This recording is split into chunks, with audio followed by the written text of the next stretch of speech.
Oh, Iya, waalaikumsalam Waalaikumsalam warahmatullahi wabarakatuh. Ya, alhamdulillahirabbil alamin wa bihi nasta'in wa la Muhammadin salatu wassalamu nama ba'du. Puji syukur kita panjatkan kehadirat Allah Subhanahu wa taala yang telah memberi rahmat kepada kita gitu ya. Semua sehingga kita bisa berkumpul di kajian online ini. Salawat serta salam tak lupa kita curahkan kepada junjungan Nabi kita, Nabi Muhammad Sallallahu Alaihi Wasallam, keluarga sahabatnya, dan para pengikutnya hingga akhir zaman. Nah, teman-teman, sebelum ke tema nih ya, apa kabarnya nih? Aku mau nanya kabarnya nih. Kira-kira dari on kamera sih sehat walafiat ya?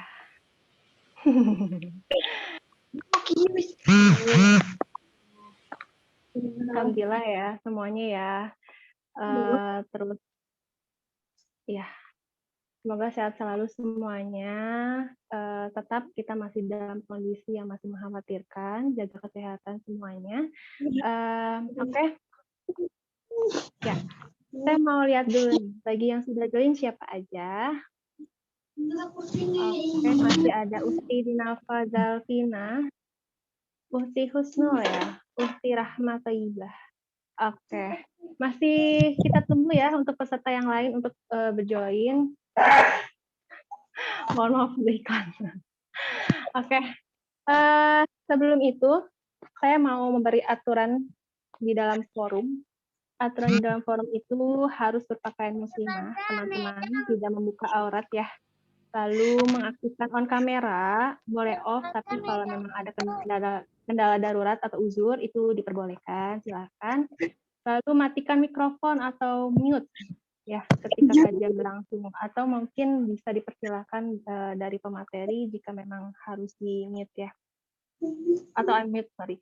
Lalu berpartisipasi aktif saat ditanya atau diminta mengungkapkan pendapat. Jadi di sini kita kan ahwat only ya, jangan malu-malu. Jadi kita keluarkan ya pendapat-pendapat kita.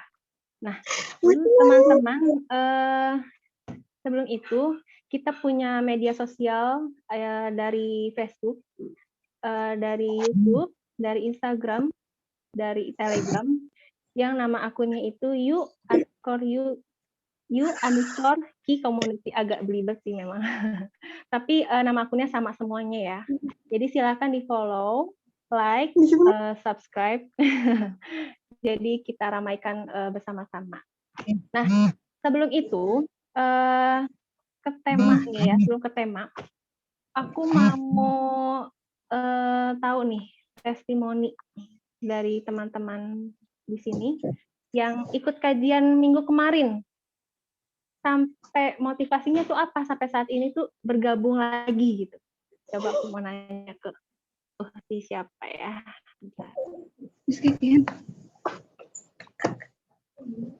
Uti Dinafa Zalvina. Iya. Gimana nih Uti? Aku mau nanya nih testimoni kamu. Minggu kemarin kan sempat bergabung juga ya. Saat ini bergabung lagi. Kira-kira motivasi kamu tuh apa sih bisa ikut kajian lagi gitu loh? Ya, silakan. Ini ditakoni.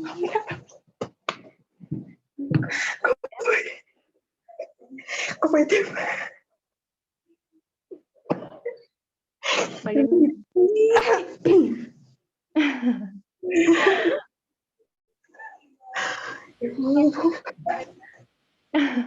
Malu ya, jangan malu-malu, sama aku biasa aja, sama kita juga biasa aja, nggak usah malu.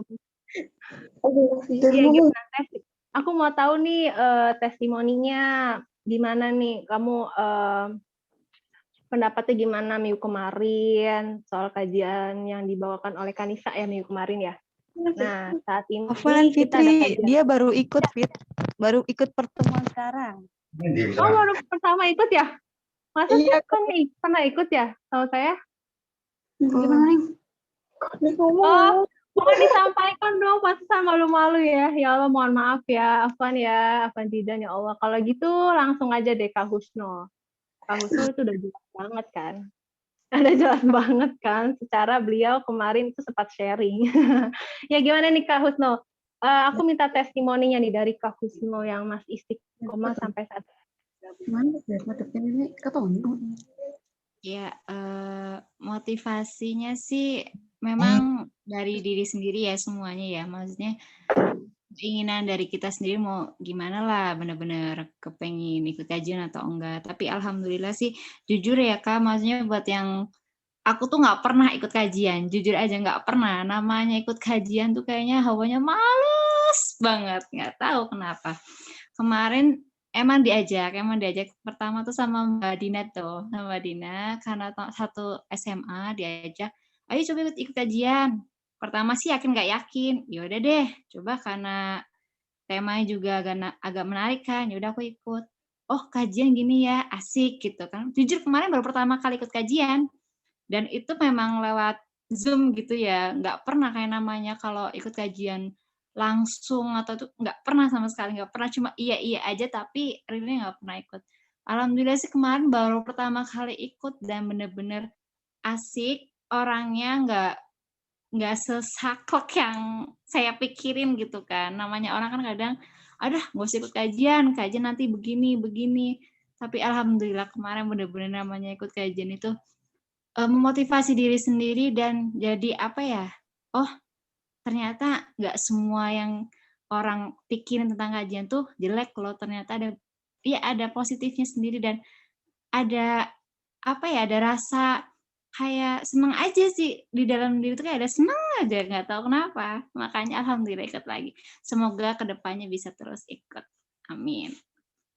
Alhamdulillah ya, Masya Allah, begitu semangatnya ya Bu Mil kita ini, terus istiqomah seterusnya gitu ya. Biasanya kan juga nggak hanya single aja nih yang kadang suka mager. Kadang mobil juga banyak kan, kadang ya, kadang rata-rata kadang tidur aja deh, rebahan, capek gitu. Kalau misalkan habis ngapain inilah, itulah gitu, kayaknya lebih baik udah deh rebahan dulu, capek gitu kan dengerin sesuatu yang kayaknya itu aja deh kayaknya. Soalnya kan seperti itu ya. Nah, tapi ternyata kita nih yang para single nggak boleh kalah nih ya, bagi yang ibu hamil ini gitu ya. Kita malu dong seharusnya gitu ya. Karena nggak kalah semangatnya gitu ya. Oke, alhamdulillah terima kasih atas testimoninya Kak Husnul Khatimah. Oke, ada lagi nggak sih peserta yang kemarin ikut atau sudah dicukupkan saja ya? Langsung kita mulai saja ya. Tapi sebelum itu, biar tidak ada kendala nih kajian kita kali ini, alangkah baiknya kita mendengarkan doa dulu nih dari Uhti Yuli. Assalamualaikum Uhti Yuli.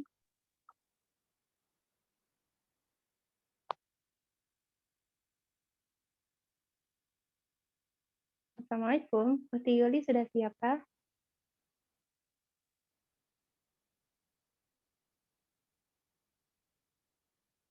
Uhti Yuli, apa kabar? Suaranya belum masuk. Halo, Oh, halo. udah belum? Assalamualaikum, Ya, sudah terdengar. Assalamualaikum, apa kabar? Assalamualaikum warahmatullahi wabarakatuh. Alhamdulillah. Alhamdulillah, Masya Allah. Tetap semangat ya, walaupun ada si buntut yang terus bolak-balik. Oke, dimulai aja doanya. Dipersilakan. Bismillahirrahmanirrahim, teman-teman. Sebelum kita mulai acara di siang hari ini, alangkah baiknya kita buka dengan pembacaan umul kitab dan doa sebelum belajar. Al-Fatihah. A'udzu billahi minasyaitonir rajim. Bismillahirrahmanirrahim. Alhamdulillahi rabbil alamin. Ar-Rahmanir-Rahim. Malik yaumiddin. Iyyaka na'budu wa iyyaka nasta'in. Ihdinas siratal mustaqim. Siratal ladzina an'amta 'alaihim ghairil maghdubi 'alaihim waladdallin. Amin. Rabbi zidna ilman warzuqna fahman. Sadaqallahul azim. A'udzu billahi minasy syaithanir rajim. Bismillahirrahmanirrahim. Man jaa'a bil hasanati falahu khairum minha wa man jaa'a bis sayyi'ati fala yujzal ladzina 'amilus sayyi'at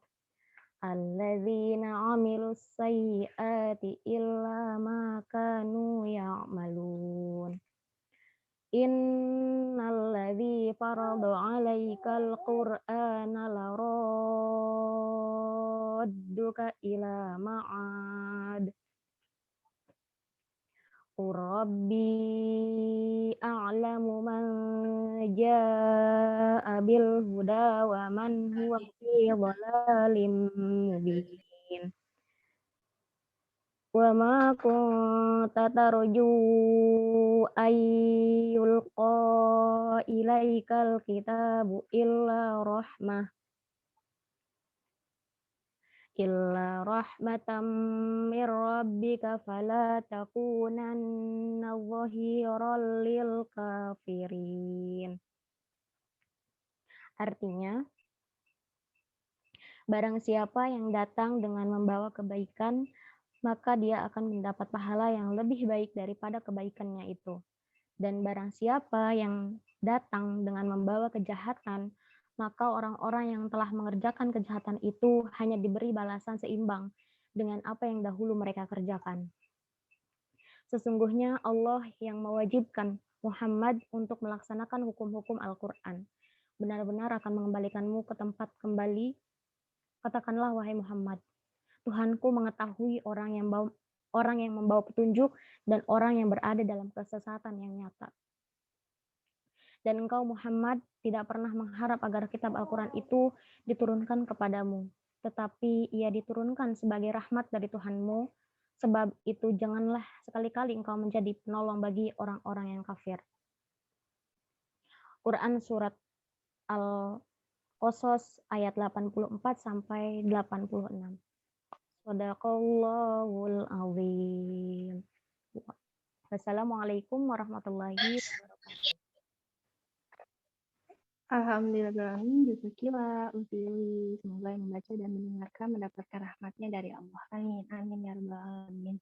Baik, Sister Villa, untuk tema kali ini kayaknya agak sok Inggris gimana gitu ya. Nah, temanya itu adalah From Impossible to Impossible. Apa sih maksudnya gitu ya? Kepo nggak sih kalian gitu ya? Nah, untuk pemateri kali ini ada 2 orang. Wow, kayaknya battle banget ya. Yaitu pemateri pertama kita adalah Kak Dina Astuti dan Kak Isnaini Falza Eskom. Nah, kedua beliau ini adalah seorang pendidik yang insya Allah akan berbagi atau sharing kepada kita terkait tema kali ini.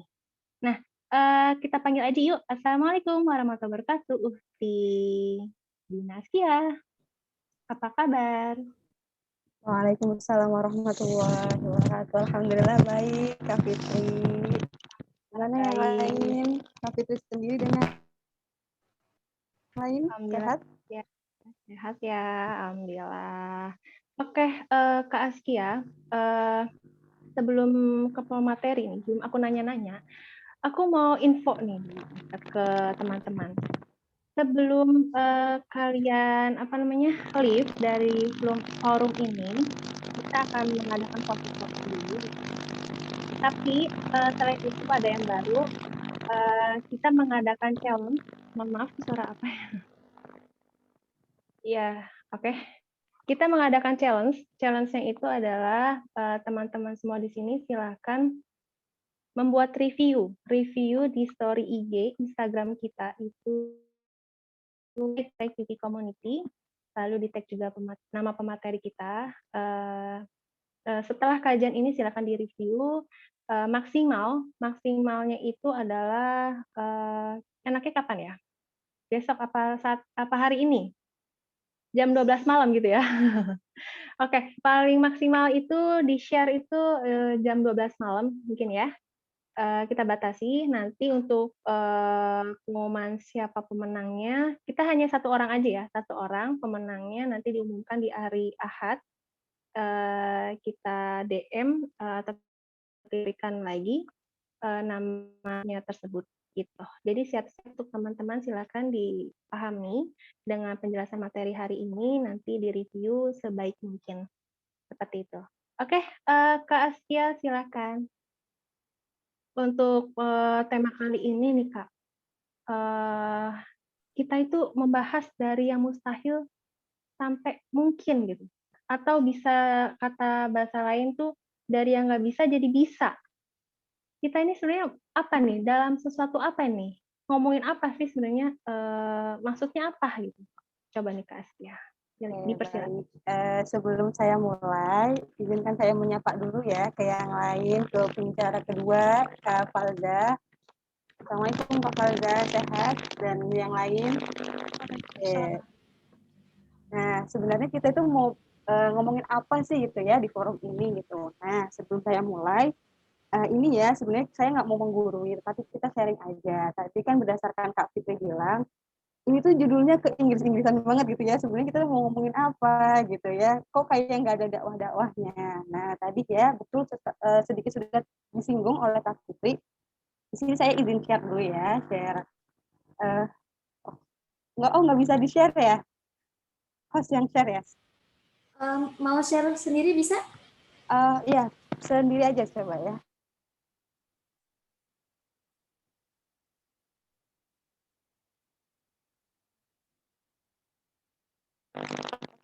Sudah.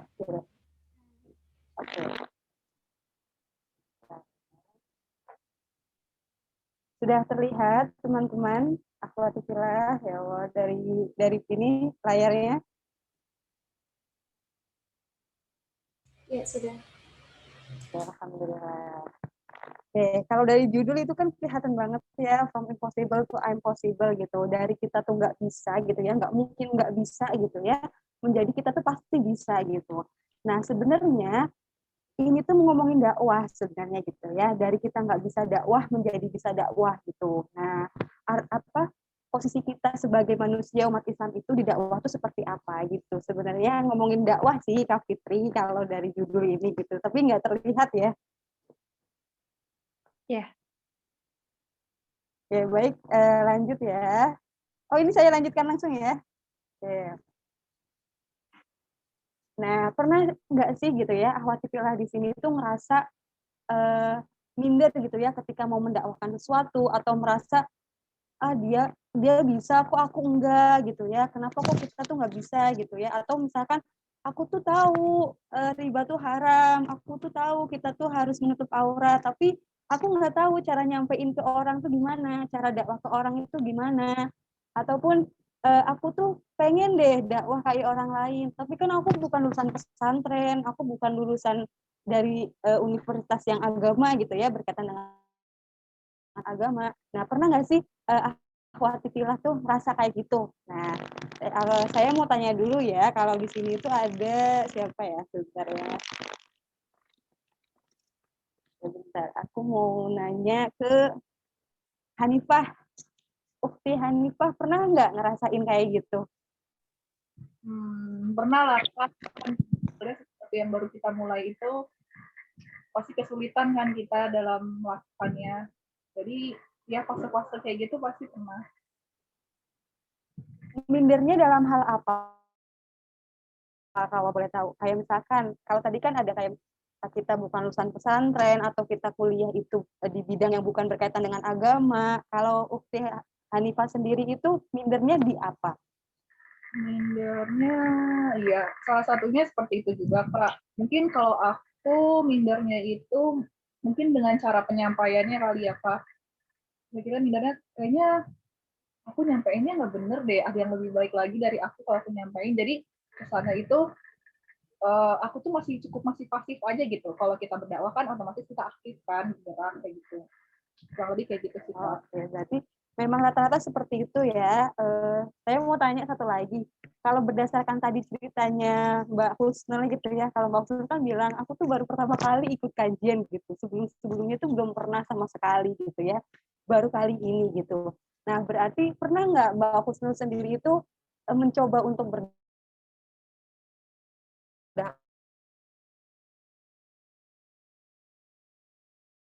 atas orang lain tentang Ya, kalau misalkan masalah kayak memberitahukan mungkin ya pernah ya, cuma nggak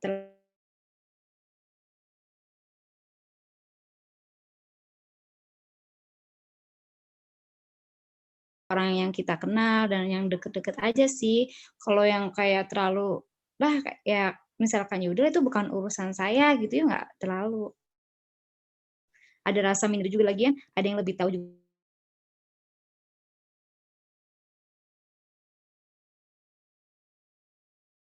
ke apa sih namanya menjauh gitu ya, kan ada yang lebih pintar dari saya, ada yang lebih tahu dari saya, kenapa harus saya ngasih tahu, walaupun sebenarnya Mbak Kusnul sendiri itu tahu ya.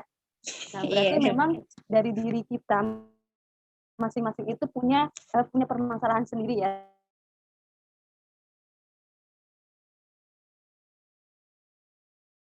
Nah, sebenarnya itu seperti apa sih sikapnya kita itu? Nah, kita lanjut ya. Oke, mohon maaf ya ini buka tutup biar enak sharingnya. Nah, kita lanjutkan ya. Nah, sebenarnya Allah sendiri itu berfirman di dalam Al-Qur'an gitu ya, surat Ali Imran ayat 110. A'udzubillahi minasyaitonirrajim. Bismillahirrahmanirrahim.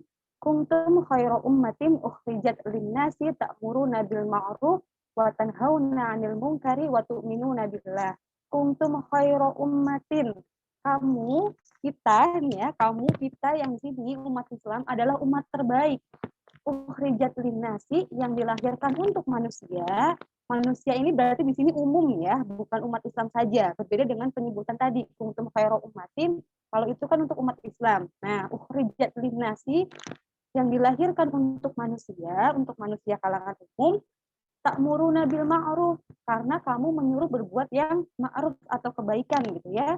Wa tanhauna 'anil munkar, dan mencegah dari yang mungkar.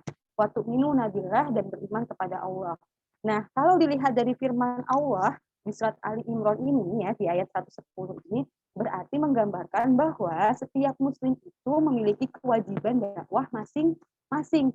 Jadi tadi ya, terlepas dari masalahnya Mbak Hanifah, terlepas dari masalahnya Mbak Husnul yang dia itu lebih berlepas diri gitu ya, ada orang lain yang bisa, kenapa harus aku? Nah, sebenarnya Allah sendiri itu mewajibkan ke semua umat muslim gitu ya, bukan hanya orang yang bisa aja gitu. Nah, itu seperti itu Kak Fitri. Ya. Ya, Kak Afi, silakan. Oke, baik, lanjutkan ya. Baik. Nah, sebenarnya kewajiban berdakwah sendiri itu ada dua ya, maksudnya dikenai itu dengan dua syarat. Yang pertama yaitu ketika seorang muslim atau muslimah itu beriman gitu ya. Jadi mau laki-laki, mau itu perempuan, ketika dia beriman kepada Allah, maka dia wajib berdakwah. Yang kedua yaitu dia sehat jasmani dan rohani, maksudnya akal pikirannya, raganya itu dia sehat gitu ya. Bahkan kalau kita bisa lihat beberapa orang di luar sana yang memang keterbatasan fisik gitu ya, tetapi mereka tetap berdakwah. Apalagi dengan kita yang fisiknya sempurna, yang tangannya lengkap, kakinya lengkap, matanya berfungsi dengan baik, sehat, makannya setiap hari 3 kali gitu ya. Maka kan kita harus lebih on fire gitu ya ketika berdakwah. Nah, terus sebenarnya boleh nggak sih gitu ya, boleh nggak sih kita itu kalau nggak berdakwah gitu. Nah, boleh sebenarnya kita kalau nggak berdakwah tuh boleh, asalkan di sini ada catatannya ya, boleh jika kamu tidak termasuk dua syarat di atas, yaitu tidak beriman atau kafir atau hilang akal, gila gitu. Nah, jadi kalau kita nggak mau berdakwah, berarti kita termasuk dua orang ini nih, antara kafir atau gila. Nah, naudzubillah ya, kita kan nggak mau jadi dua orang ini ya, nggak mau jadi orang kafir, nggak mau jadi gila. Kita kan berdoanya kepada Allah hingga akhir hayat itu kita memeluk Islam dengan sempurna gitu ya. Nah, jadi kewajiban berdakwah itu tidak pilih-pilih gitu ya. Entah Mbak Husnul itu lagi hamil gitu ya, terus akhirnya nggak mau perutnya sakit gitu lagi hamil terus nggak mau berdakwah. Itu nggak bisa, alasan seperti itu tuh nggak bisa. Jadi memang dakwah itu dikenai oleh seluruh umat muslim gitu ya untuk menyampaikan amar ma'ruf nahi mungkar ke kalangan manusia seperti itu. Oke, gimana tanggapannya yang lain dulu? Ada tanggapan tidak? Jadi kalau dilihat dari firman Allah tadi, mau mulai berdakwah nggak, Mbak Husnul? Insya Allah mau mulai berdakwah. Nggak cuma begini Mbak, mau nanya, kan tadi syarat kewajiban yang berdakwah gitu kan, tadi kan ada 2 ya, maksudnya yang beriman sama apa namanya, sehat jasmani, sehat akal sehat gitu juga. Kalau misalkan gini loh, kita memang ada keinginan untuk berdakwah, cuma karena kita merasa mungkin ilmu kita kurang atau apa ya, ada mungkin rasa minder, bener yang tadi, cuma kayak gimana ya, kayak loh ilmu saya tuh belum terlalu tinggi loh, takutnya nanti pas saya ngasih tahu atau memberikan yang ini sebenarnya kayak gini, nggak boleh begitu, nanti tanggapan mereka malah terlalu, ih sok banget sih berdakwah padahal ilmunya nggak terlalu ini banget. Kan kadang setelah kejadian itu kita jadi, jadi gimana ya, jadi males lah. Mungkin kan semua orang juga berawal dari pengalamannya Mbak Dina, maksudnya kan gimana sih, bukannya nggak mau berdakwah, cuma kadang-kadang tanggapan orang itu yang bikin kita sempat down. Oke ya. Pertanyaan itu akan dijawab nanti di akhir-akhir gitu ya. Nanti di slide berikutnya tuh ada beberapa materi yang berkaitan dengan pertanyaan yang Mbak Husnul ya. Kita lanjutkan ya. Nah, ini yang pertanyaan tadi di awal muncul gitu ya. Aku tuh nggak pantas gitu ya mau dakwah, tapi bukan lulusan pesantren, bukan lulusan dari universitas yang agama gitu ya. Maksudnya dia itu milih jurusan agama bukan gitu. Terus aku tuh tahu itu nggak boleh, itu haram, tapi minder gitu ya. Gimana cara mendakwakannya gitu ya. Pacaran itu nggak boleh, tapi aku takut nih kalau mau dakwahin. Misalkan kayak temen ya, kayak saya sama Mbak Usul itu kan temen gitu. Terus tahu, Sul, kamu tuh nggak boleh pacaran, Mbak Dina aja pernah gitu. Takutnya dibalikin seperti itu. Ada beberapa orang yang mau dakwah seperti itu. Terus ada lagi yang berdakwah tapi kayak aku nggak tahu nih mulainya dari mana gitu ya. Mulainya dari mana kalau aku mau berdakwah gitu. Nah, alasan-alasan tadi itu sebenarnya hanya ketakutan dari diri kita sendiri ya, yang memang nggak mau memulai gitu, Kalau misalkan dakwah itu adalah sesuatu yang harus mulai dulu gitu, harus mulai. Ya udah nanti resikonya seperti apa dipikirkan nanti. Nah, kewajiban berdakwah itu mengenai gitu ya, mengenai itu berarti kena ke seluruh umat muslim yang tadi sudah saya jelaskan gitu ya, baik laki-laki maupun perempuan. Jadi syaratnya adalah muslim yang tadi 2 ya, muslim laki-laki maupun perempuan, terus sehat juga akalnya dan jasmaninya. Nah, syarat berdakwah itu bukanlah kamu harus lulusan pesantren atau sarjana bidang agama Islam gitu. Jadi memang mau kita lulusan pesantren, mau kita lulusan bukan agama Islam pun tetap berdakwah gitu ya. Jadi memang awal-awal itu yang namanya berdakwah itu memang perlu dilatih ya. Sama ketika kita di sekolah, waktu belum PD itu belum muncul, ketika ditunjuk guru suruh ngomong di depan kelas itu rasanya gimana sih? Rasanya tuh deg-degan gitu ya, sampai keringet dingin tuh ngucur dari atas ke bawah gitu ya. Sampai mau ngomong aja jarinya itu harus dimainin dulu gitu ya. Itu pengalaman pribadi sih, nggak tahu yang lain gitu ya. Nah, tapi kan lama-kelamaan ketika guru itu sering menunjuk kita, guru itu memberikan kepercayaan kepada kita itu akan muncul PD dalam diri kita untuk menyampaikan apa yang kita ketahui gitu. Sama seperti dakwah. Ketika Allah sudah memberikan amanah kepada kita untuk berdakwah ke semua orang gitu ya. Nah, awalnya mungkin kita ngerasa grogi, ngerasa kurang dalam sisi ilmu, ngerasa nggak pantas gitu. Tetapi ketika memulai terlebih dahulu gitu, Allah akan membukakan jalan semuanya gitu. Lama-kelamaan kita pede menyampaikan di depan orang, lama-kelamaan kita mau belajar lebih gitu. Oh, kayaknya aku kemarin dengar kajian ini tentang riba haram. Nah, kita langsung nyari tuh, oh jenis-jenis riba itu apa aja, dalilnya kenapa dikatakan haram, terus pergaulan antara laki-laki dan perempuan itu pacaran itu nggak boleh, kok bisa sih pacaran itu dalam Islam nggak boleh. Akhirnya kita terbuka, Allah membukakan pemikiran kita mau belajar, akhirnya kita malah lebih tahu. Semakin banyak kita lebih tahu gitu ya, kita akan mudah untuk mendakwahkan kepada orang lain seperti itu, ya. Oke, lanjut ya. Lanjut ini Kak Fitri atau? Ya, lanjut aja Kak Aski. Oke, baik. Kita lanjut ya. Nah, ini ya. Sebentar. Apapun profesi, pekerjaan, latar belakang gitu ya, latar belakang pendidikan seorang muslim gitu ya, tugas berdakwah tidak boleh ditinggalkan sama sekali gitu ya.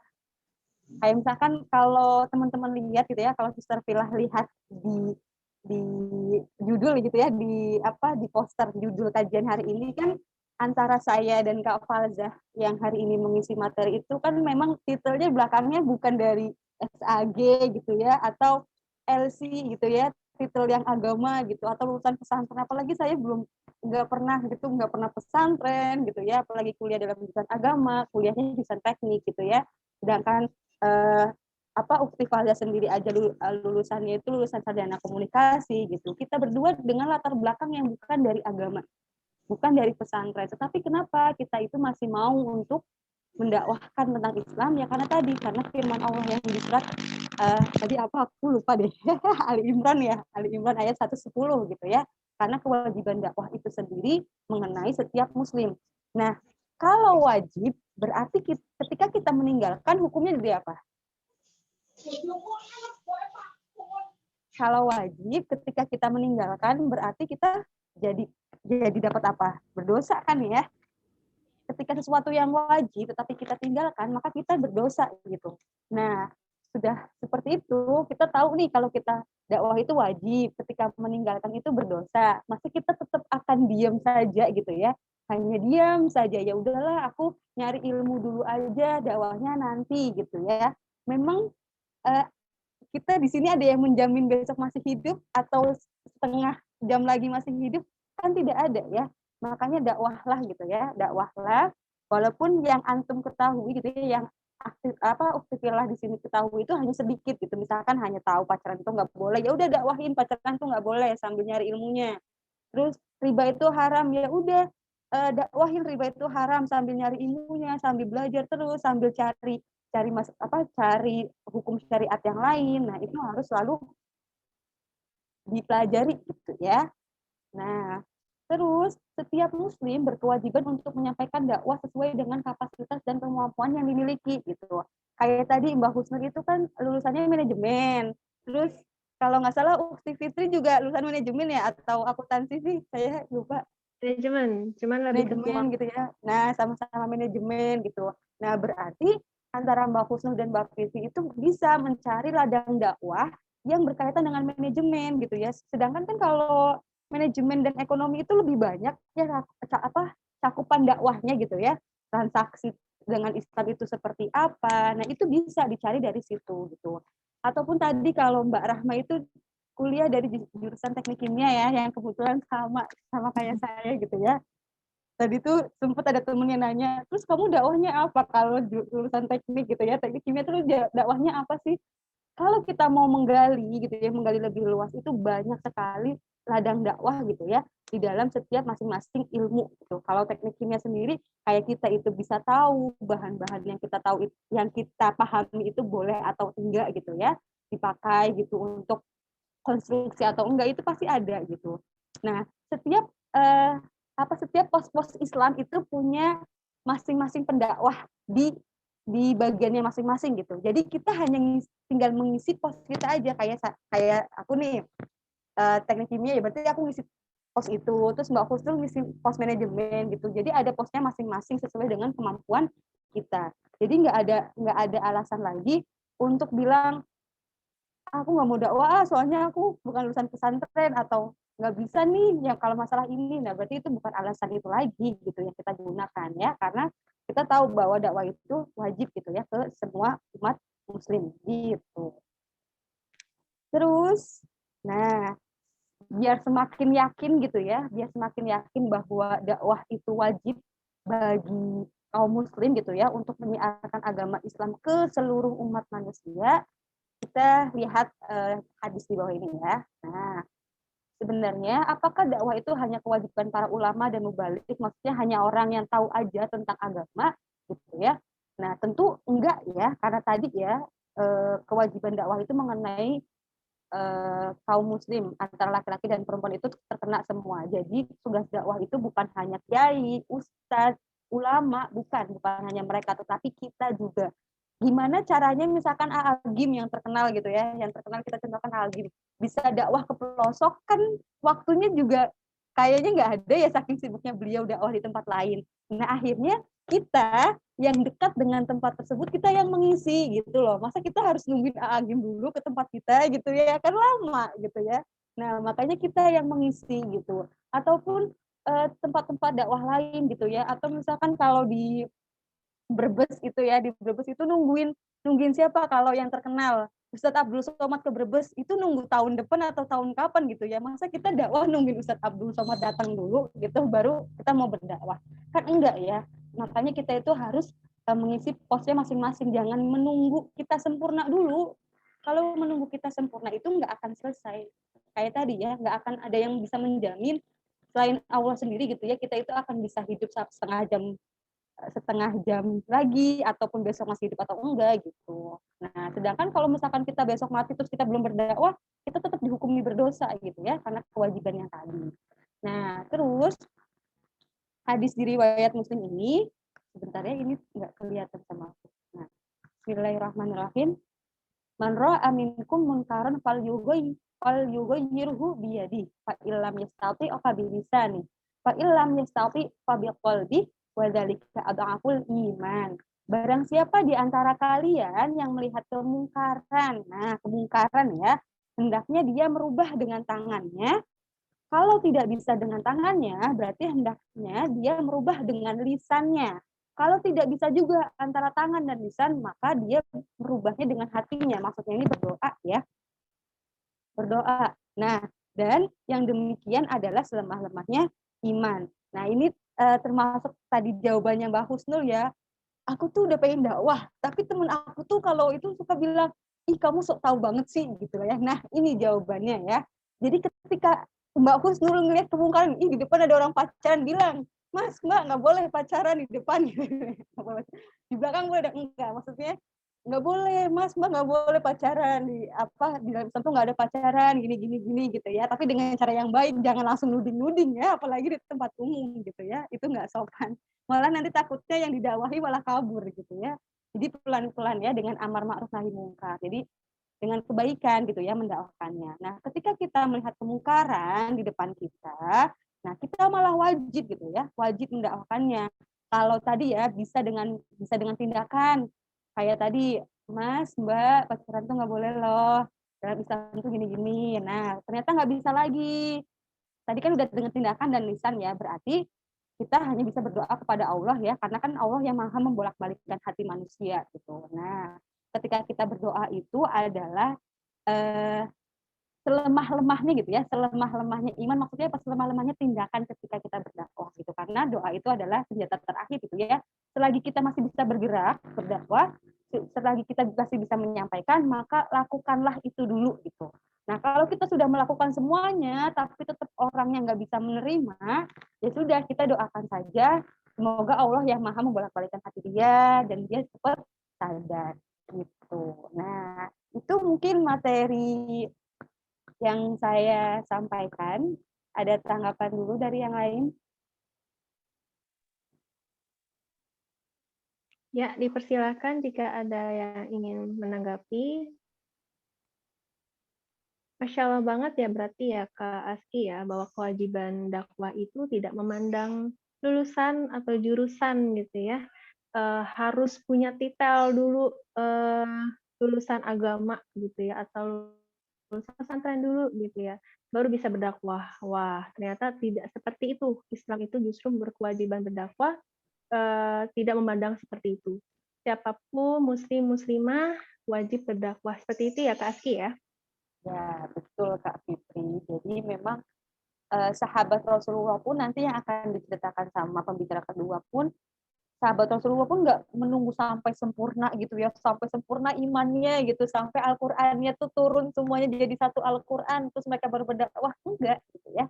Mereka tuh ketika dikasih wahyu sama Rasulullah ya, diberikan wahyu gitu ya, maksudnya disampaikan wahyu oleh Rasulullah, mereka pun langsung berdakwah gitu ya, nggak nunggu harus sempurna dulu gitu ya. Kalau menunggu sempurna mana ada sih ya manusia yang bisa sempurna gitu. Setiap diri kita itu mempunyai kelemahan gitu ya. Kayak saya lemah dalam ekonomi, nanti tinggal tanya ke Kak Fitri atau ke Mbak Husnul atau ke Kak Hanifah gitu ya, tentang ekonomi dalam Islam itu seperti apa gitu.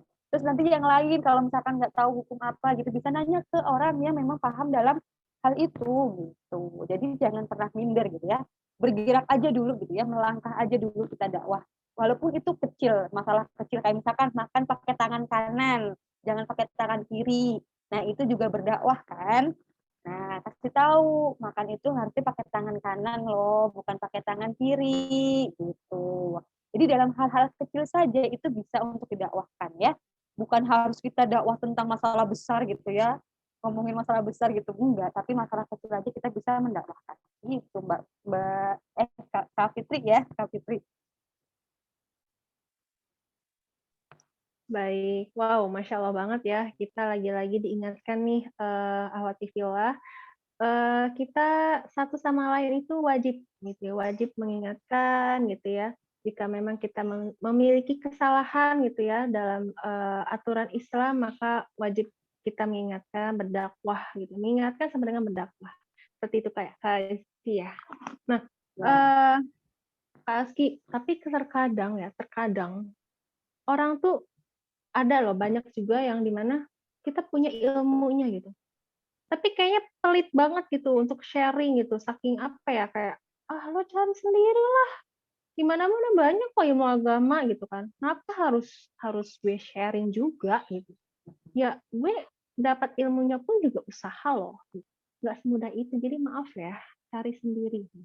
Misalkan ada yang egois banget seperti itu. Nah, pandangan Kak Aski, gimana tuh persoalan seperti itu? Kok kayak aku merasa tertampar gitu ya dengan pertanyaan gitu. Ini tuh kayak inget-inget masa sekolah aja gitu. Ibaratnya kayak ujian gitu ya. Nggak boleh minta gitu ya. Soalnya ini yang diceritain sama Ukti Fitri ini kayak kok aku banget nih masa sekolah gitu ya. Sampai ada orang yang minta jawaban. Enggak pikir sendiri, aku juga belajar. Masa kamu nggak belajar tinggal minta doang gitu ya. Nah, sebenarnya kan itu berbeda dengan masalah ujian ataupun masalah dakwah. Kalau dakwah itu yang tadi ya, yang firman Allah di surat Ali Imran itu kita malah harus mendakwakan, memberikan manfaat gitu ya ke semua umat manusia, bukan hanya terbatas sama orang muslim ya, tapi ke semua umat manusia dakwah itu. Kenapa? Karena memang kan Islam itu turun untuk apa? Rahmatan lil alamin kan, rahmat untuk seluruh alam gitu. Makanya ketika kita tahu tentang ilmu agama, kita punya ilmunya, kita paham hukumnya, itu malah wajib untuk di-share gitu ya, bukan malah dipendam sendiri. Kalau misalkan ilmu dipendam sendiri gitu, terus untuk apa gitu? Kalau misalkan yang punya hanya dia sendiri aja gitu, yang tahu hanya diri dia aja gitu. Lalu amar ma'rufnya itu mana gitu? Yang dikatakan amar ma'rufnya gitu di mana? Nah, ingat ya, surga itu terlalu luas untuk sendiri gitu. Kalau antum cuma apa ilmu agama yang antum miliki itu cuma buat sendiri gitu, itu surga mau buat apa gitu kalau buat sendiri gitu. Mendingan di-share ke semua orang biar surganya itu bareng-bareng, kan kalau bareng-bareng enak ya, di surga main bareng gitu ya, antara Kak Fitri sama aku ketemu di surga, Masya Allah, amin gitu ya. Terus kita main bareng gitu. Coba kalau Kak Fitri sendirian di surga, dia mau ngapain guling-gulingan gitu di surga sendirian dengan luasnya surga seluas itu gitu ya. Kan sepi juga ya kalau sendiri gitu, nggak ada temennya. Lebih baik apabila kita punya ilmu. Kalau kita punya ilmu agama, ya udah sharing aja. Buat apa sih gitu ya? Buat apa dipendam sendiri maksudnya ya? Kan kalau yang lain tahu, kita jadi bisa kayak misalkan nih, Kak Fitri sama aku tahu nih tentang ilmu agama tertentu. Terus kita datengin ke Mbak Hanifah. Terus Mbak Hanifah nanya, akhirnya kita bisa saling tukar pikiran antara aku sama Kak Fitri sama Mbak Hanifah kan lebih enak daripada kalau misalkan aku sendiri nih yang tahu, sedangkan Mbak Hanifah sama Mbak Fitri itu nggak tahu, akhirnya lebih capek sendiri yang ngejelasin berusaha-berusaha gitu ya. Kalau yang lain tahu itu bisa bantu jelasin, bisa bantu ngisi, bisa bantu masalah-masalah yang kita tuh nggak tahu, dia hukum bisa aja dia lebih tahu hukumnya gitu. Gitu Mbak lagi Kak Fitri.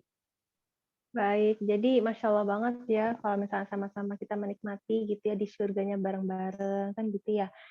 Ya, mari teman-teman yuk tadi disinggung oleh Kak Aski bahwa kita tetap belajar untuk mendakwahkan teman-teman kita gitu ya, saling mengingatkan gitu ya dari hal kecil gitu ya, dari yang tadi banyak juga nih contoh masih banyak yang makan sambil berdiri, masih banyak makan yang sambil berjalan. Nah, itu kan salah satu juga tuh dakwah ya, yang dimana mengingatkan, maaf misalkan gitu, lebih baik makannya duduk dulu aja, nanti kalau selesai makan baru bisa dilanjuti lagi aktivitasnya untuk berjalan. Kan seperti itu ya, kan enak ya saling mengingatkan gitu ya. Tadi kata Kak Aski tujuannya ke surga bareng-bareng gitu. Dari hal kecil aja itu bisa berpengaruh gitu ya, berpengaruh dengan amalan gitu ya Kak Aski ya. Nah, seperti itu dari penjelasan dari Kak Aski. Nah, ada yang ingin menanggapi untuk pemateri pertama? Jika memang tidak ada, aku ingin mendengarkan nih penjelasan pemateri kedua dari Kak Falzah. Oke ya, Assalamualaikum warahmatullahi wabarakatuh. Apa kabar Kak Falzah? Waalaikumsalam warahmatullahi wabarakatuh. Alhamdulillah. Fitri gimana kabarnya, Fit? Kak Fitri. Alhamdulillah, baik Kak Falzah. Kak Falzah, tadi nih sudah dijelasin juga oleh Kak Aski bahwa tema kali ini adalah From Impossible to Impossible. Nah, menurut pandangan Kak Falzah nih, kira-kira sama halnya dengan Kak Aski atau berbeda nih Kak? Coba dijelaskan, silahkan. Oke, Masya Allah. Syukron ya kesempatannya. Uhti, aku panggilnya apa nih? Uhti atau kakak atau nama langsung? Aku bingung ya kadang-kadang. Bebas. Oke, aku panggil Kak Fitri aja ya, kalau gitu ya. Ya, Masya Allah. Kalau aku melihat, kalau aku dengar ya dari tadi penjelasan yang Kak Aski itu sampaikan ya kurang lebih sama gitu. Cuman kalau misalnya aku melihat dari judulnya From Impossible, berarti kan iya betul impossible ya. Impossible sesuatu yang mustahil gitu atau nggak mungkin, itu kan impossible. Menjadi I'm possible, berarti aku bisa gitu. Berarti dari judul ini aku mengambil kalau dari sesuatu yang nggak bisa atau mustahil itu menjadi sesuatu yang bisa. Nah ini terutama karena kita adalah seorang muslimah, ya, kita diberikan Allah, kita ditunjukkan Allah itu jalan untuk berislam. Nah berarti ini tentang keislaman kita gitu, yang dimana yang Islam ini paling dianggap itu apa ya, yang sekarang itu agak khawatir itu dakwah. Bukan khawatir kita, tapi ada pihak yang mengkhawatirkan ya. Kalau Islam itu berdakwah terus-menerus, terus banyak pengikutnya, makin taat, itu ada yang mengkhawatirkan gitu. Nah, dari ketidakmungkinan itu, tidak mungkinan dalam berdakwah ya, mungkin karena ada suatu yang membuat kita khawatir,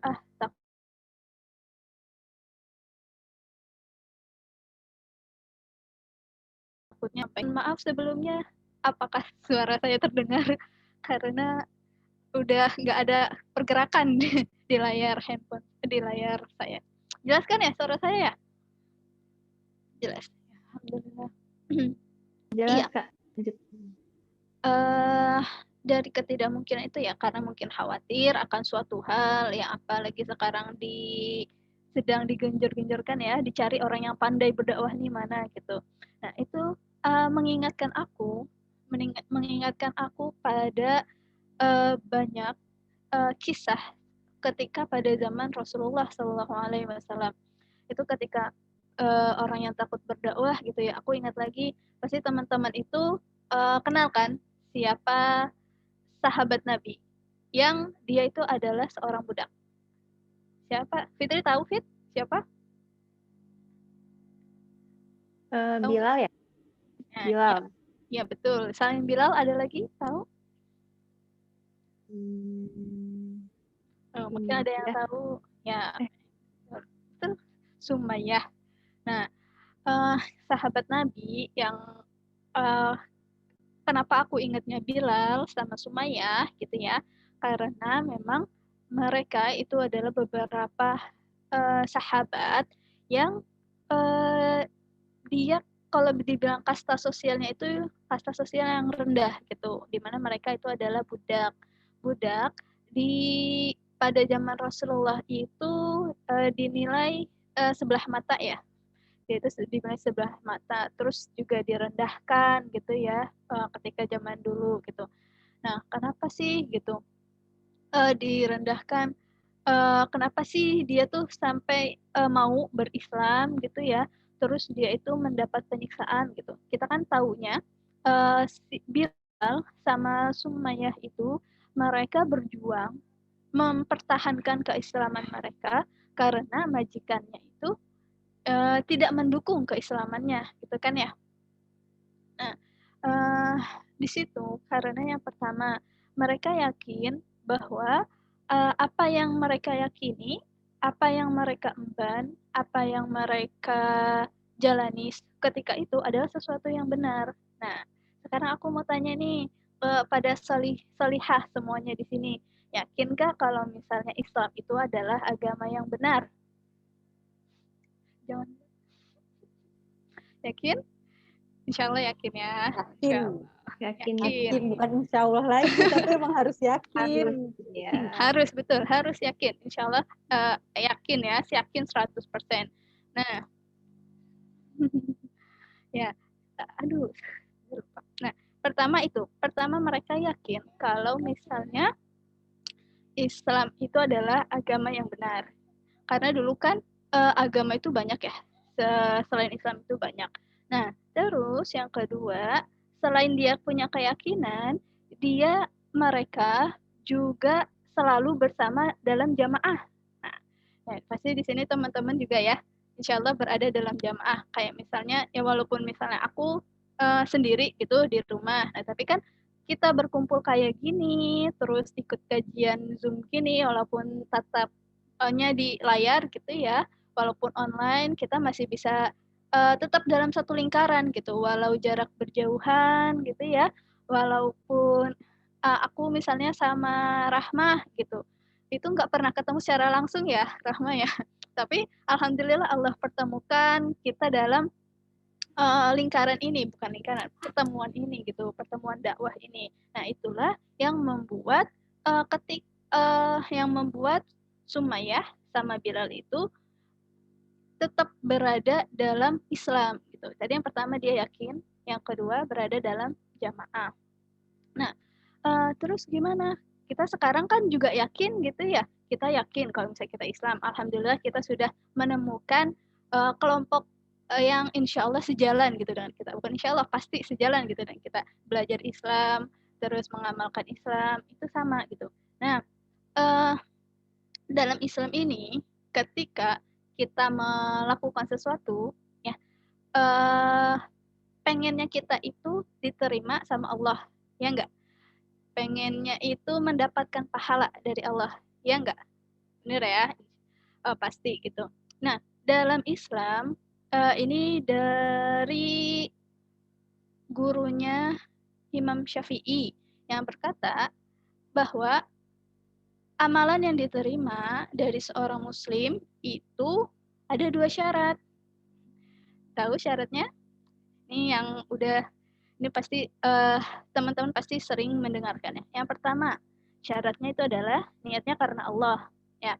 Yang kedua adalah caranya yang benar, gitu. Caranya yang pertama niatnya karena Allah. Jadi ketika melakukan semuanya itu karena Allah, gitu. Cuma kan tadi aku dengar yang pemaparan yang awal gitu ya. Meskipun misalnya aku tadi sarjana komunikasi gitu ya, sarjana komunikasi.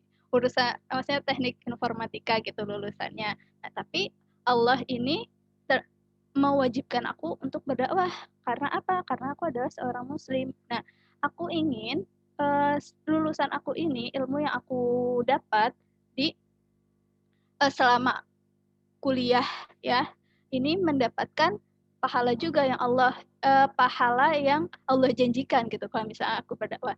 Nah, dari niatnya karena Allah ya, walaupun misalnya ya aku kuliah itu niatnya bukan karena Allah gitu. Mungkin niatnya dulu karena ikut-ikutan gitu. Mungkin dari kita ada yang misalnya disuruh sama orang tua, atau misalnya teknik informatika ini kalau waktu aku masuk ya itu Masya Allah menjadi satu jurusan itu yang saat itu lagi booming gitu. Karena kan zamannya teknologi gitu kan. Nah, bisa jadi itu salah satu niat aku gitu. Nah, alhamdulillah ketika Allah temukan dengan lingkaran, dengan kajian seperti ini, diubah lagi mindsetnya gitu. Diubah lagi, kenapa sih aku jurusannya misalnya teknik informatika, nah, atau misalnya yang jurusan manajemen, kenapa sih aku milih manajemen? Nah, itu masih bisa di-refresh, atau yang tadinya niatnya untuk misalnya mendapat pekerjaan yang mendapatkan gaji yang banyak, nah itu bisa lagi di-refresh gitu. Bisa lagi di-refresh. Nggak salah, cuman ada prioritas gitu ketika kita seorang muslim. Nah, ketika misalnya kita balik lagi ke zaman Rasulullah ya, ketika zaman sahabat, nah mereka pun sama gitu. Mereka rela untuk Bilal ditindih dengan batu besar gitu di tengah padang mahsyar, yang batunya itu ketika diangkat kulitnya itu sampai nempel di batunya gitu. Saking panasnya itu batu, saking panasnya cuaca di sana itu, perjuangan sahabat gitu ketika itu. Dan itu niatnya karena Allah gitu. Nah, itu tentang niat. Terus yang kedua, ada caranya yang benar. Nah, cara yang benar ini gimana ya, kalau misalnya sudut pandang manusia gitu ya. Kadang-kadang aku misalnya sering ketemu sama Kak Aski gitu, ngobrol tentang dakwah. Kadang-kadang aku sama Kak Aski itu berantem gara-gara beda konsep lah, beda inilah. Ya kemarin mau ngobrol bumper gitu ya, sampai kita tuh lama gitu bahasnya. Nah, makanya di sini kita sebagai muslim Allah mudahkan, Allah beri petunjuk berupa Al-Qur'an dan Sunnah itu untuk diikuti gitu. Jadi cara yang benar itu adalah dengan mengikuti Al-Qur'an sama Sunnah. Contohnya ketika misalnya tadi makan gitu ya. Gimana sih Rasulullah mencontohkannya? Makannya pakai tangan kanan, baca bismillah. Nah, kalau lebih baik cuci tangan dulu gitu ya, cuci tangan dulu, terus dimulai dari yang terdekat gitu, menggunakan 3 jari. Itu kan dalam hal-hal perkara yang kecil ya. Contoh kayak misalnya kita bekerja. Apakah kita bekerja di bank? Nah, kita lihat lagi boleh nggak sih dalam Islam itu seperti apa gitu. Atau misalnya kita perempuan dari pagi keluar, terus malam-malam jam 10 baru sampai rumah gitu.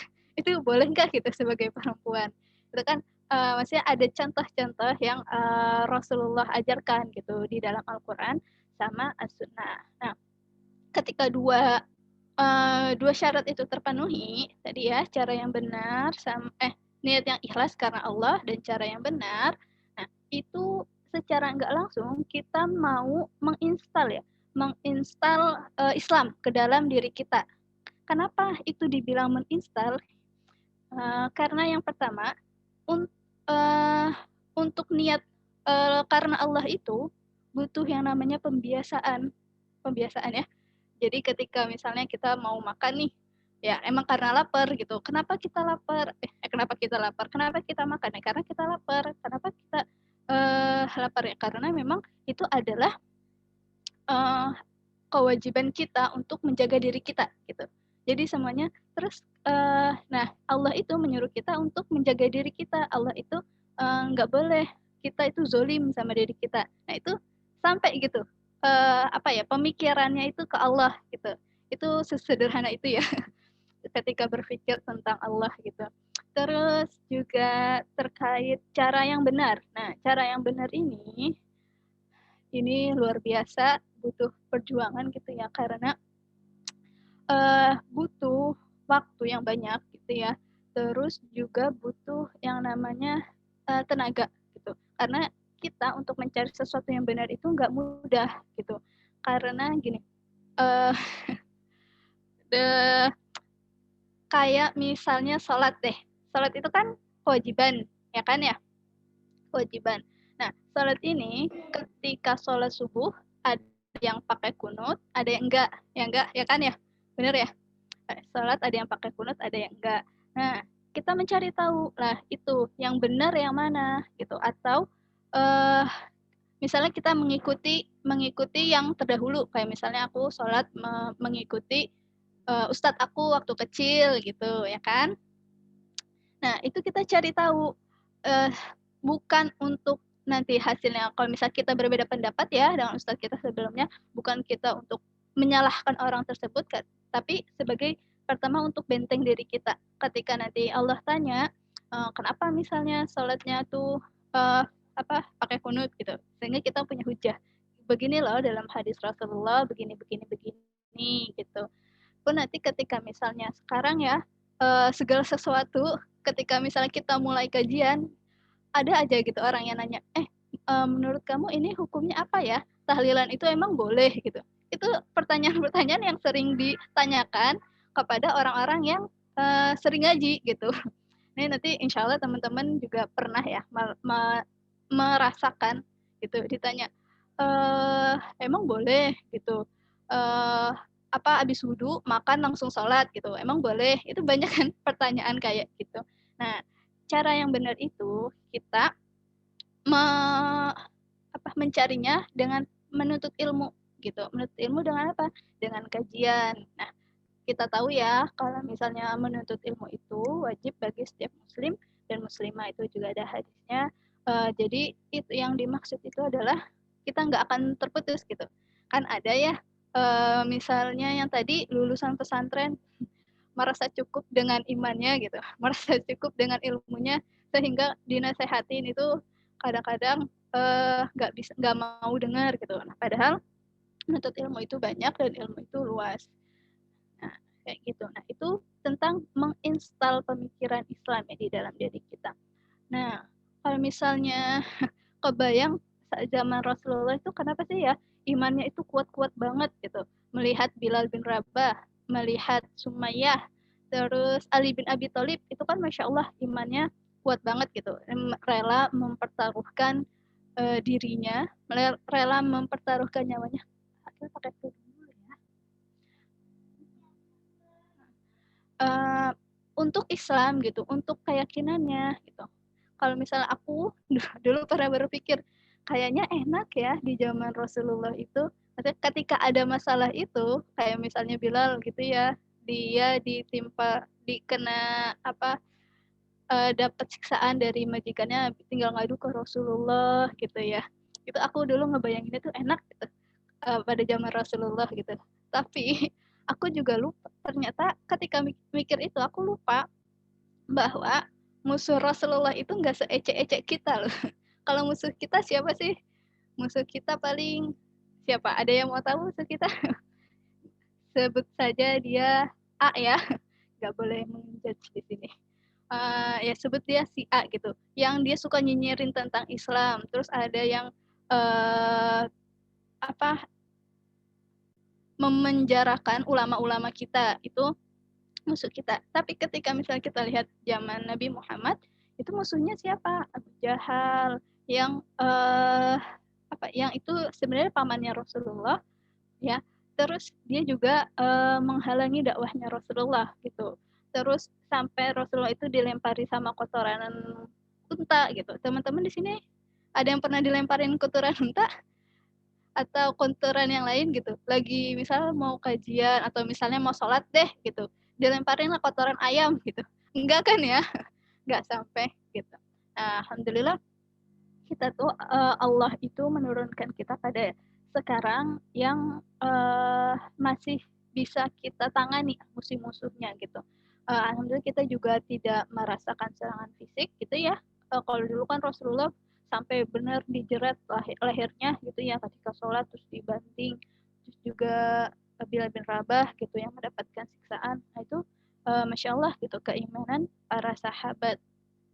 Nah jadi gimana dong? Kenapa sih para sahabat itu bisa kayak gitu ya? Terus kita nih yang sekarang ya, yang tadi kayaknya mau kajian aja tuh mager gitu ya. Ini alhamdulillah Allah pertemukan kita gitu ya di Zoom ini. Mungkin ada yang misalnya punya agenda apa gitu, ternyata nggak ada agenda gitu, jadinya ikut ke sini gitu, mau mengisi waktu luangnya gitu. Nah, perbedaannya yang pertama, keyakinannya insya Allah kita sama ya, keyakinan pertama, kita sama yakin kalau Islam itu adalah agama benar dan Islam itu akan membawa kita kepada kebenaran. Nah, perbedaannya itu adalah yang pertama dari sisi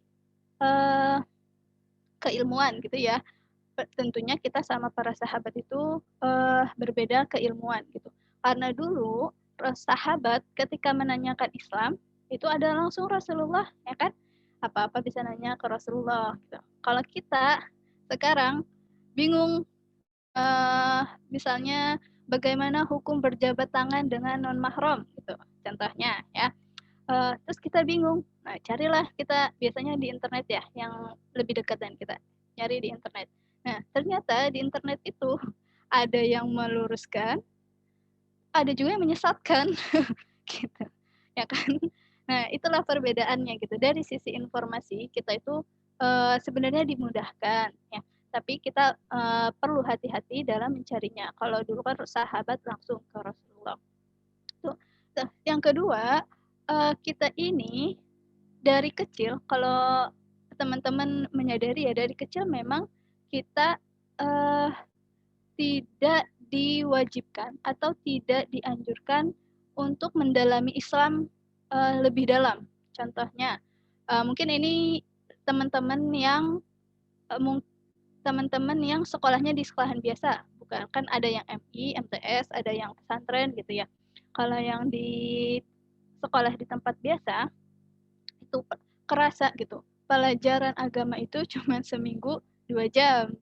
Itu sama kayak di kampus ya. Di kampus malah berapa tahun ya?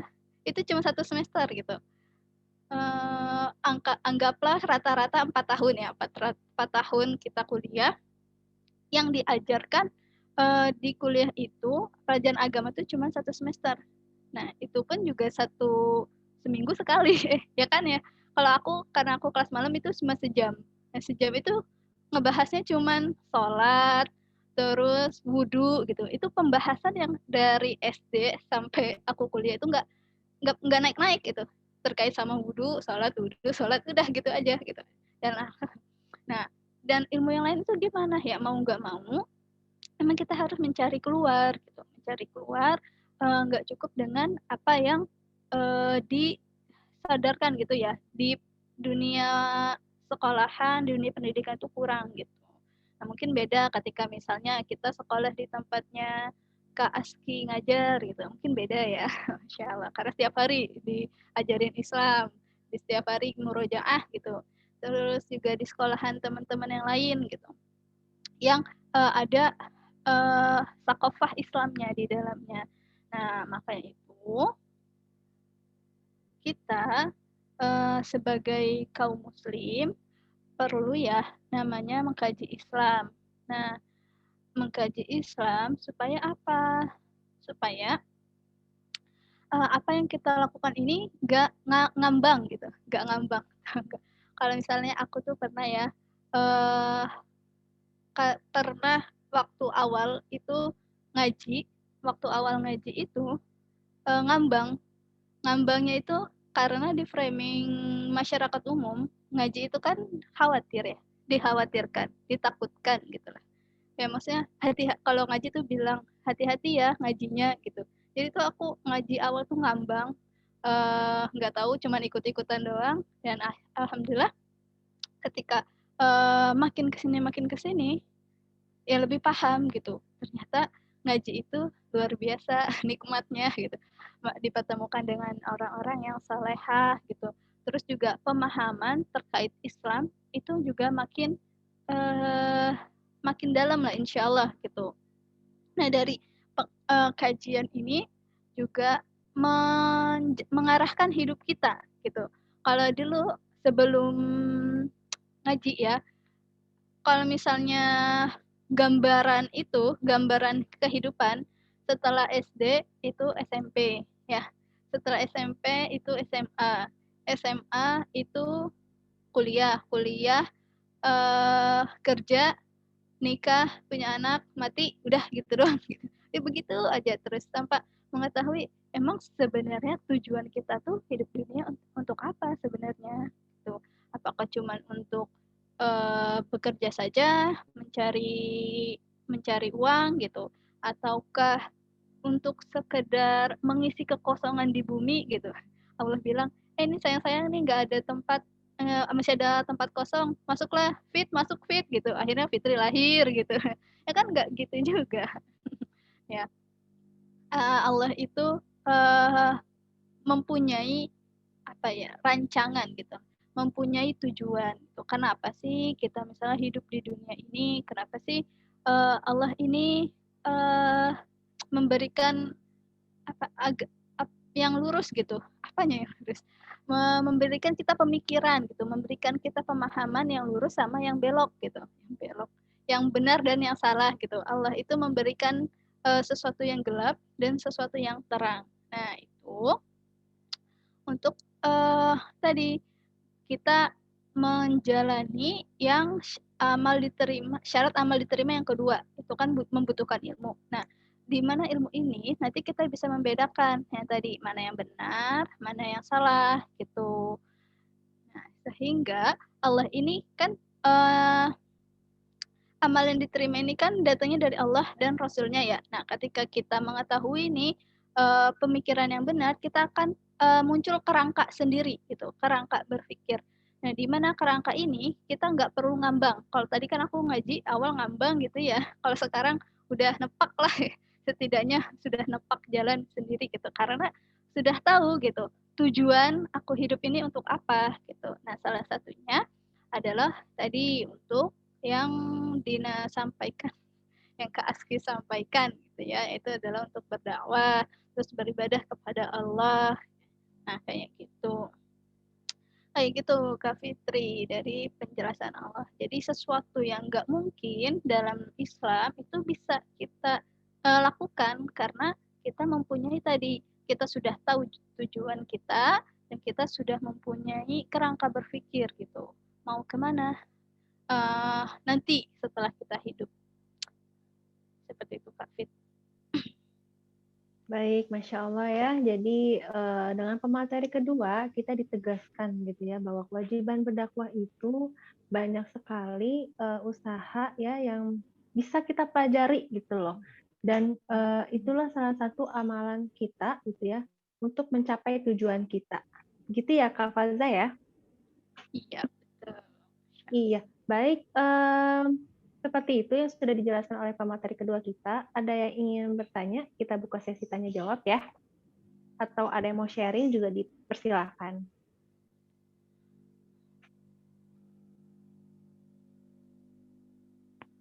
Ayo, jangan malu-malu ya.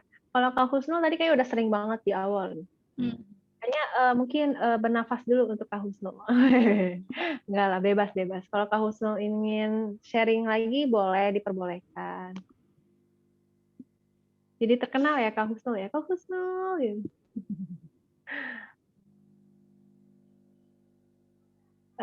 Ayo silakan, di sini ada Uhti Rahmah, ada Uhti Ariel yang baru masuk ya.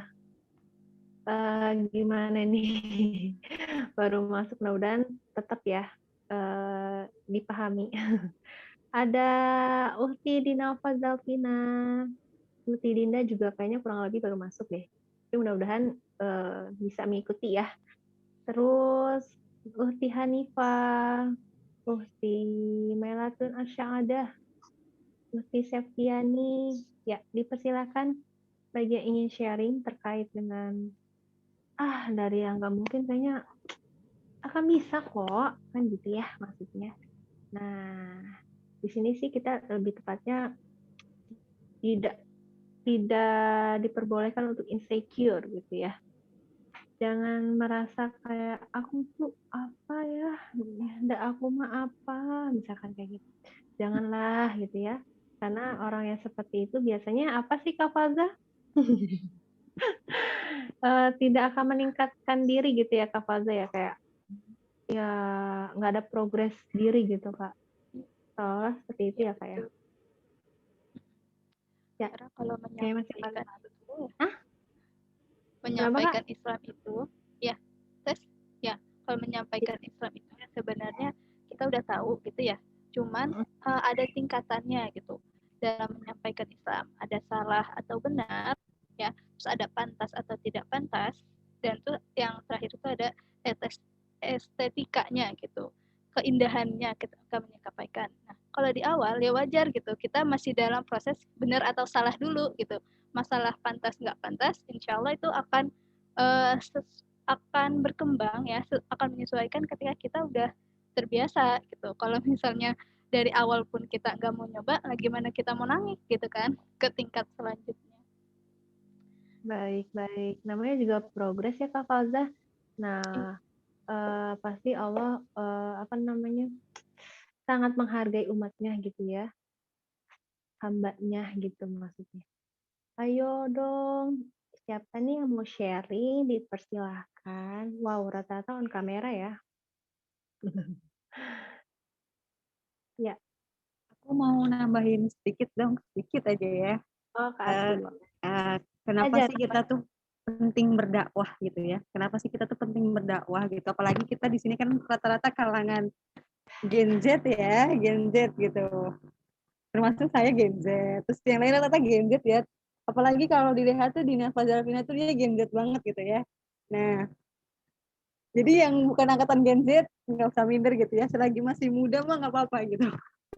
Mohon maksudnya maaf gitu ya. siapa? Kamu bilang Kanisa. Iya. Kanisa Oh, masih Gen Z. Jangan gitu. enggak, maksud aku tuh Oh, ya. Kanisa.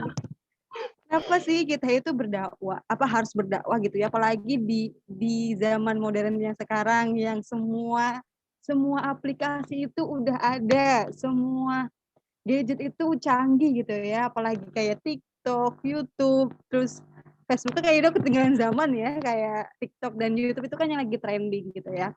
Nah, kalau teman-teman perhatikan gitu ya di TikTok dan di YouTube dengan berita yang booming sekarang gitu ya, itu kan rata-rata berita yang memang bukan berita tentang kajian ya, bukan berita tentang dakwah ya. Malahan kita melihat semakin banyak kemunduran gitu ya, remaja-remaja Islam malah berani untuk menampakkan tubuhnya, berani untuk berani untuk joget gitu ya, joget di depan kamera padahal dia pakai kerudung gitu ya. Nah, sedangkan di sisi lain gitu ya, beberapa waktu lalu tuh saya sendiri tuh pernah lihat itu loh, kalau di YouTube itu kan sering ada, "Seberapa tahu sih kamu tentang agama kamu?" gitu ya, kayak misalkan pertanyaan tentang Islam gitu ya. Ada tuh, beberapa YouTuber gitu nanyain gitu ya, nanyain ke anak-anak sekolah gitu, "Kamu tahu nggak rukun iman itu ada berapa? Rukun Islam itu ada berapa?" gitu ya. Mereka tahu tuh nyebutin urut 1, 2, 3, 4, 5, 6 gitu ya. Tapi ketika diacak, itu mereka nggak tahu, jadi lupa gitu ya. Ataupun mereka ditanya, "Kamu tahu nggak ayah ibunya Nabi Muhammad itu siapa?" gitu. Ya mereka lupa gitu, karena apa tadi, seperti yang Kak Falza bilang, pendidikan agama di sekolah itu minim gitu ya. Udah lagi malahan, sekarang itu gadget itu mendominasi gitu ya, mendominasi dibandingkan dengan sekolah. Udah biasanya pakai gadget ketika Zoom, bukannya belajar tapi malah scroll-scroll yang lain gitu ya. Iya, di Zoom-nya emang dia on, tapi ternyata dia buka-buka yang lain gitu. Nah, itu kemunduran yang sangat berasa gitu ya bagi generasi muslim, bagi generasi kita gitu.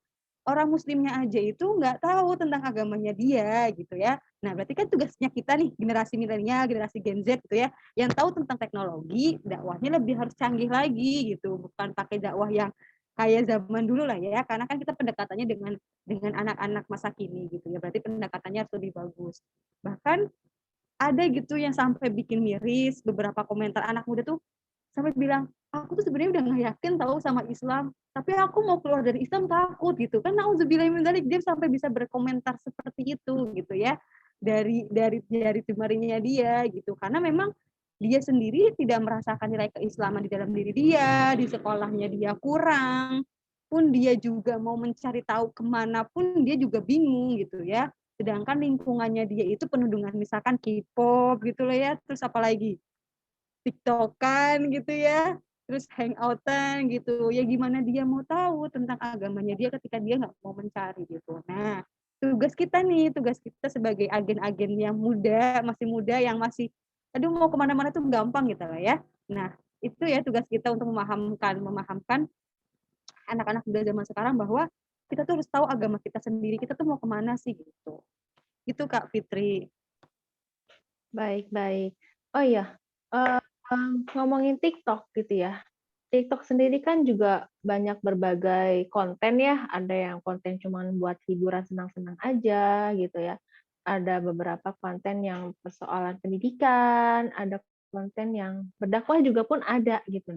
Nah, pandangan kalian nih, Kak Falza dan Kak Aski, bagaimana dengan TikTok yang berkonten dakwah?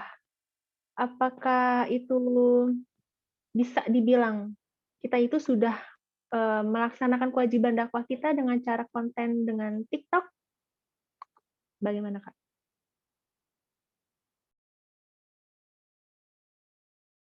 Kan Kak Falzah dulu deh.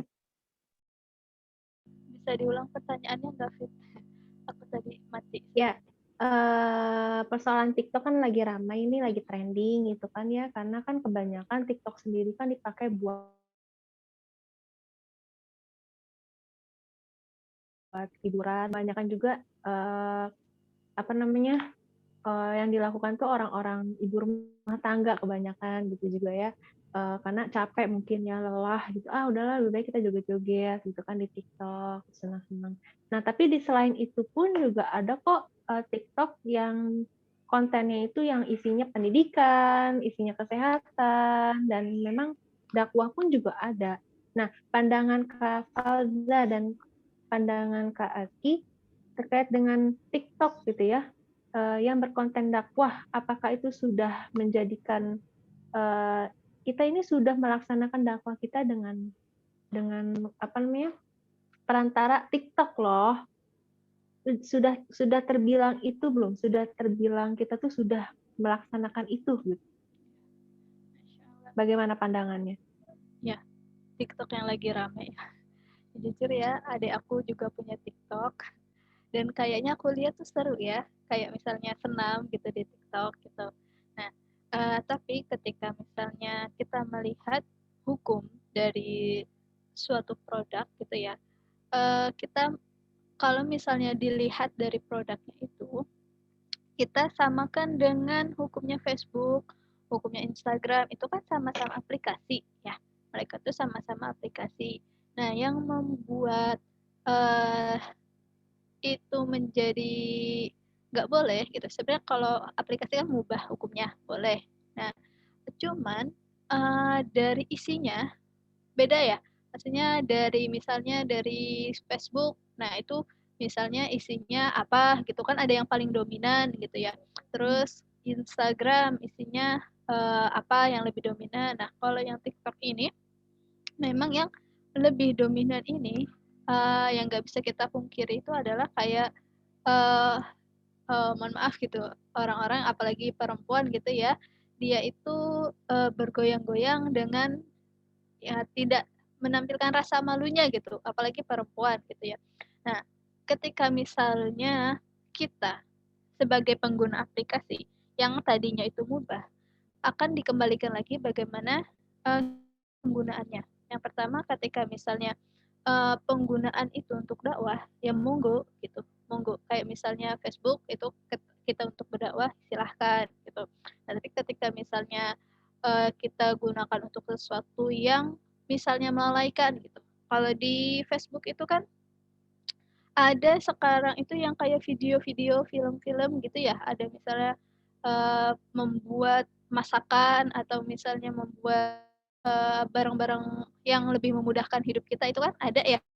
Nah, ketika misal kita melihat itu dan membuat kita lalai, nah itu yang dipertanyakan itu aplikasinya atau penggunanya ya kira-kira.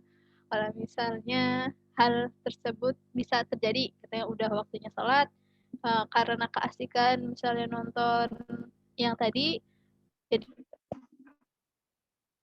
baik. Nah, kalau misalnya TikTok ini, eh, memang ada yang dia fatwa yang mengharamkan ya, karena memang isinya itu udah apa ya kalau aku bilang nggak bisa ditolerin lagi isinya, nggak bisa ditolerir karena itu ya tadi ya banyak manusia di sana yang rasa malunya itu udah nggak ada. Dia pokoknya membuat konten-konten yang nggak ahsan lah di situ. Nah, itu sih kalau intinya ketika aplikasi apapun itu tergantung dari si pengelolanya gitu. Ya, tergantung siapa yang megang gitu. Jadi kita yang mengarahkan. Jadi yang punya itu yang mengarahkan. Ini mau dibawa ke haramkah atau ke mubah? Ke halal ya, ke membawa kita kepada dosa atau membawa kita kepada pahala gitu. Tapi emang kalau aku ya, kalau aku pribadi, aku emang nggak install aplikasi TikTok karena ya itu di dalamnya banyak yang kayak gitu. Jadi kalau misalnya khawatir, kalau aku khawatir ngelihat itu enak gitu, kok enak gitu ya, kayak misalnya orang misal goyang jari gitu ya, kayak misalnya apa gitu, bareng-bareng kok kayaknya enak gitu. Jadi kayak menimbulkan, aku mau coba gitu. Padahal amanah aku tuh bukan amanah kita itu banyak gitu, bukan cuman itu aja. Jadi kalau aku lebih ke hati-hatian dan takut aku juga nggak bisa menjaga diri, jadi aku nggak pakai itu aplikasi TikTok itu. Kayak gitu Kak Fit. Mungkin dari Kak Aski gimana? Ya, untuk Kak Aski bagaimana pandangannya? Apakah sama atau berbeda, Kak?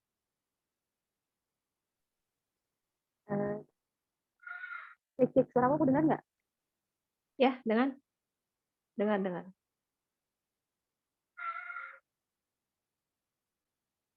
Halo? Suara aku kedengar nggak? Kedengaran. Jelas. Oke. Nah, kurang lebih sama ya, seperti yang Kak Falzah jelaskan. Jadi ada 2 hukum ya. Nanti kalau salah mohon dikoreksi ya, yang lebih tahu. Aku langsung nunjuk orangnya ya, Kak Nisa. Mohon dikoreksi kalau salah ya. Jadi hukumnya itu ada 2. Di sini ada hukum perbuatan sama hukum benda. Jadi kita ibaratkan aplikasi itu ada sebuah benda ya. Nah, penggunaan benda sendiri itu adalah hukumnya mubah, mau benda apapun itu gitu ya. Nah, kecuali benda-benda yang memang kalau di kita tuh disebutnya madaniyah, ada madaniyah am sama madaniyah khos gitu ya. Nah, am itu yang umum, benda-benda umum seperti tadi aplikasi, mau TikTok, Instagram, mau Facebook, mau apalagi Twitter, Telegram, itu namanya aplikasi umum gitu ya, yang boleh digunakan. Tetapi kalau madaniyah khos atau khas gitu ya, itu yang nggak boleh digunakan. Contohnya kayak misalkan benda-benda yang menciri khaskan agama tertentu. Misalkan kita umat Islam pakai salib, nah itu nggak boleh ya. Terus kita umat Islam berkunjung ke gereja, berkunjung ke kelenteng, mau ngapain gitu ya? Itu kan tempat ibadahnya orang lain, ngapain kita ke situ? Itu nggak boleh. Terus apalagi? Kalau Imlek ikut gongsi pacoy gitu ya, itu nggak boleh gitu ya kan, kayak gini-gini apaan gitu, itu nggak boleh gitu ya. Nah, jadi kalau misalkan kayak tadi aplikasi itu kan benda, nah benda itu boleh ya, boleh digunakan. Nah, itu kalau hukum benda. Sekarang masuk ke hukum perbuatan. Nah, hukum perbuatan itu ada apa aja? Aku sedikit ingat-ingat lupa ya. Pokoknya haram gitu ya, haram mubah wajib makruh ya. Haram mubah wajib makruh sunnah. Nah, hukum perbuatan itu balik lagi ke kita. Kita misalkan tadi ya, aplikasinya boleh, bendanya boleh, tapi isi kontennya, kalau isi konten itu kan berarti kita tergantung dong kita mengisinya apa kan. Nah, ngisi kontennya itu kan berarti sesuai dengan perbuatan kita. Nah, perbuatan kitanya itu yang dihukumi gitu loh. Jadi bukan bendanya yang dijatuhi hukuman, tapi kitanya gitu sebagai manusianya. Jadi kayak misalkan nih kita menggunakan aplikasi TikTok ya, kalau untuk berdakwah ya silahkan gitu ya, malahan itu bisa menciarkan dakwah kemana-mana gitu, ataupun misalkan Facebook, YouTube gitu ya, apa namanya, ngevlog tapi tentang agama Islam itu ya silakan, itu malah berpahala untuk kita. Nah, tapi kan di aplikasi sekarang udah canggih ya, kita bisa bisa apa sih namanya? Screening gitu, screening yang bahasa menyaring itu apa sih? Menyaring informasi tertentu aja yang boleh masuk ke aplikasi kita itu kan bisa ya sebenarnya. Tetapi balik lagi, kitanya ada niat nggak itu untuk membersihkan aplikasi-aplikasi yang itu ya? Maksudnya konten-konten yang bersih gitu. Kan kadang manusia itu yang tadi kata Kak Fazda bilang ya, ngelihat satu seru terus akhirnya scroll ke bawah terus ya sampai dilihatin semua gitu. Nah, walaupun hukum aplikasinya mubah, tapi balik lagi jangan berarti kalau mubah berarti itu boleh keterusan ya, tapi jangan sampai sesuatu yang mubah ini akan melalaikan kita dari sesuatu yang wajib gitu. Sholat wajib 5 waktunya udah tepat waktu belum gitu ya, puasa sunnahnya sudah dikerjakan belum, kenapa kita lebih mementingkan hal-hal mubah, bermain selancar di dunia maya, daripada kita melakukan hal-hal yang hukumnya itu di atas mubah gitu ya, ada sunnah, ada wajib gitu. Kita harusnya mendahulukan yang mereka dulu, mubah itu belakangan gitu loh. Ya, maksudnya paham ya, berarti bukan berarti tadi kalau penggunaan aplikasinya itu boleh. Mau itu sebagai konten dakwah, ya, mau kita itu sebagai hiburan tapi tahu waktu gitu ya, itu diperbolehkan gitu ya. Jadi memang harus tahu kita tuh mana sih yang hukumnya wajib, sunnah, mubah, mana yang harus didahulukan dulu, kapan sih kita tuh boleh lihat menggunakan Facebook, menggunakan YouTube gitu ya sebagai konten dakwah gitu, itu kapan, ada waktunya masing-masing gitu. Jadi sepintar-pintarnya kita harus membagi part-partnya masing-masing gitu Kak Fitri. Baik, dari dua pemateri ini menjelaskan bahwa TikTok atau benda gitu ya, tergantung penggunanya gitu ya Kak ya. Jadi hukumnya lebih ke mubah, diperbolehkan gitu, tapi tergantung kita yang menggunakan kemana kontennya gitu ya. Jika memang kontennya itu membawa kemudaratan gitu ya, kemaksiatan, maka hukumnya tersendiri itu ya hukumnya haram gitu ya. Kalau misalkan kontennya itu membawa kebaikan gitu ya, maka hukumnya insya Allah bermanfaat gitu ya untuk orang lain, maka dimubahkan gitu ya. Baik Kak Aki, Kak Falza, jazakallah ya atas penjelasannya. Di sini sudah semakin bertambah ya, padahal waktunya sudah hampir mau penghujung acara. Tapi ada yang mau bertanya? Dipersilakan. Tafadhol yang mau bertanya.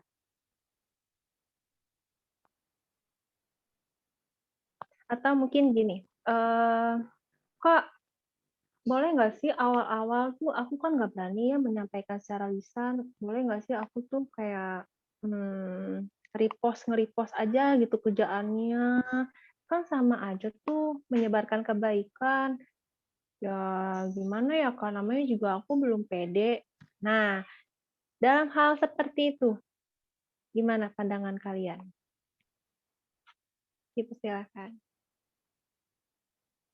Silahkan Kak Falza duluan aja. Iya dong. Silakan. Aku.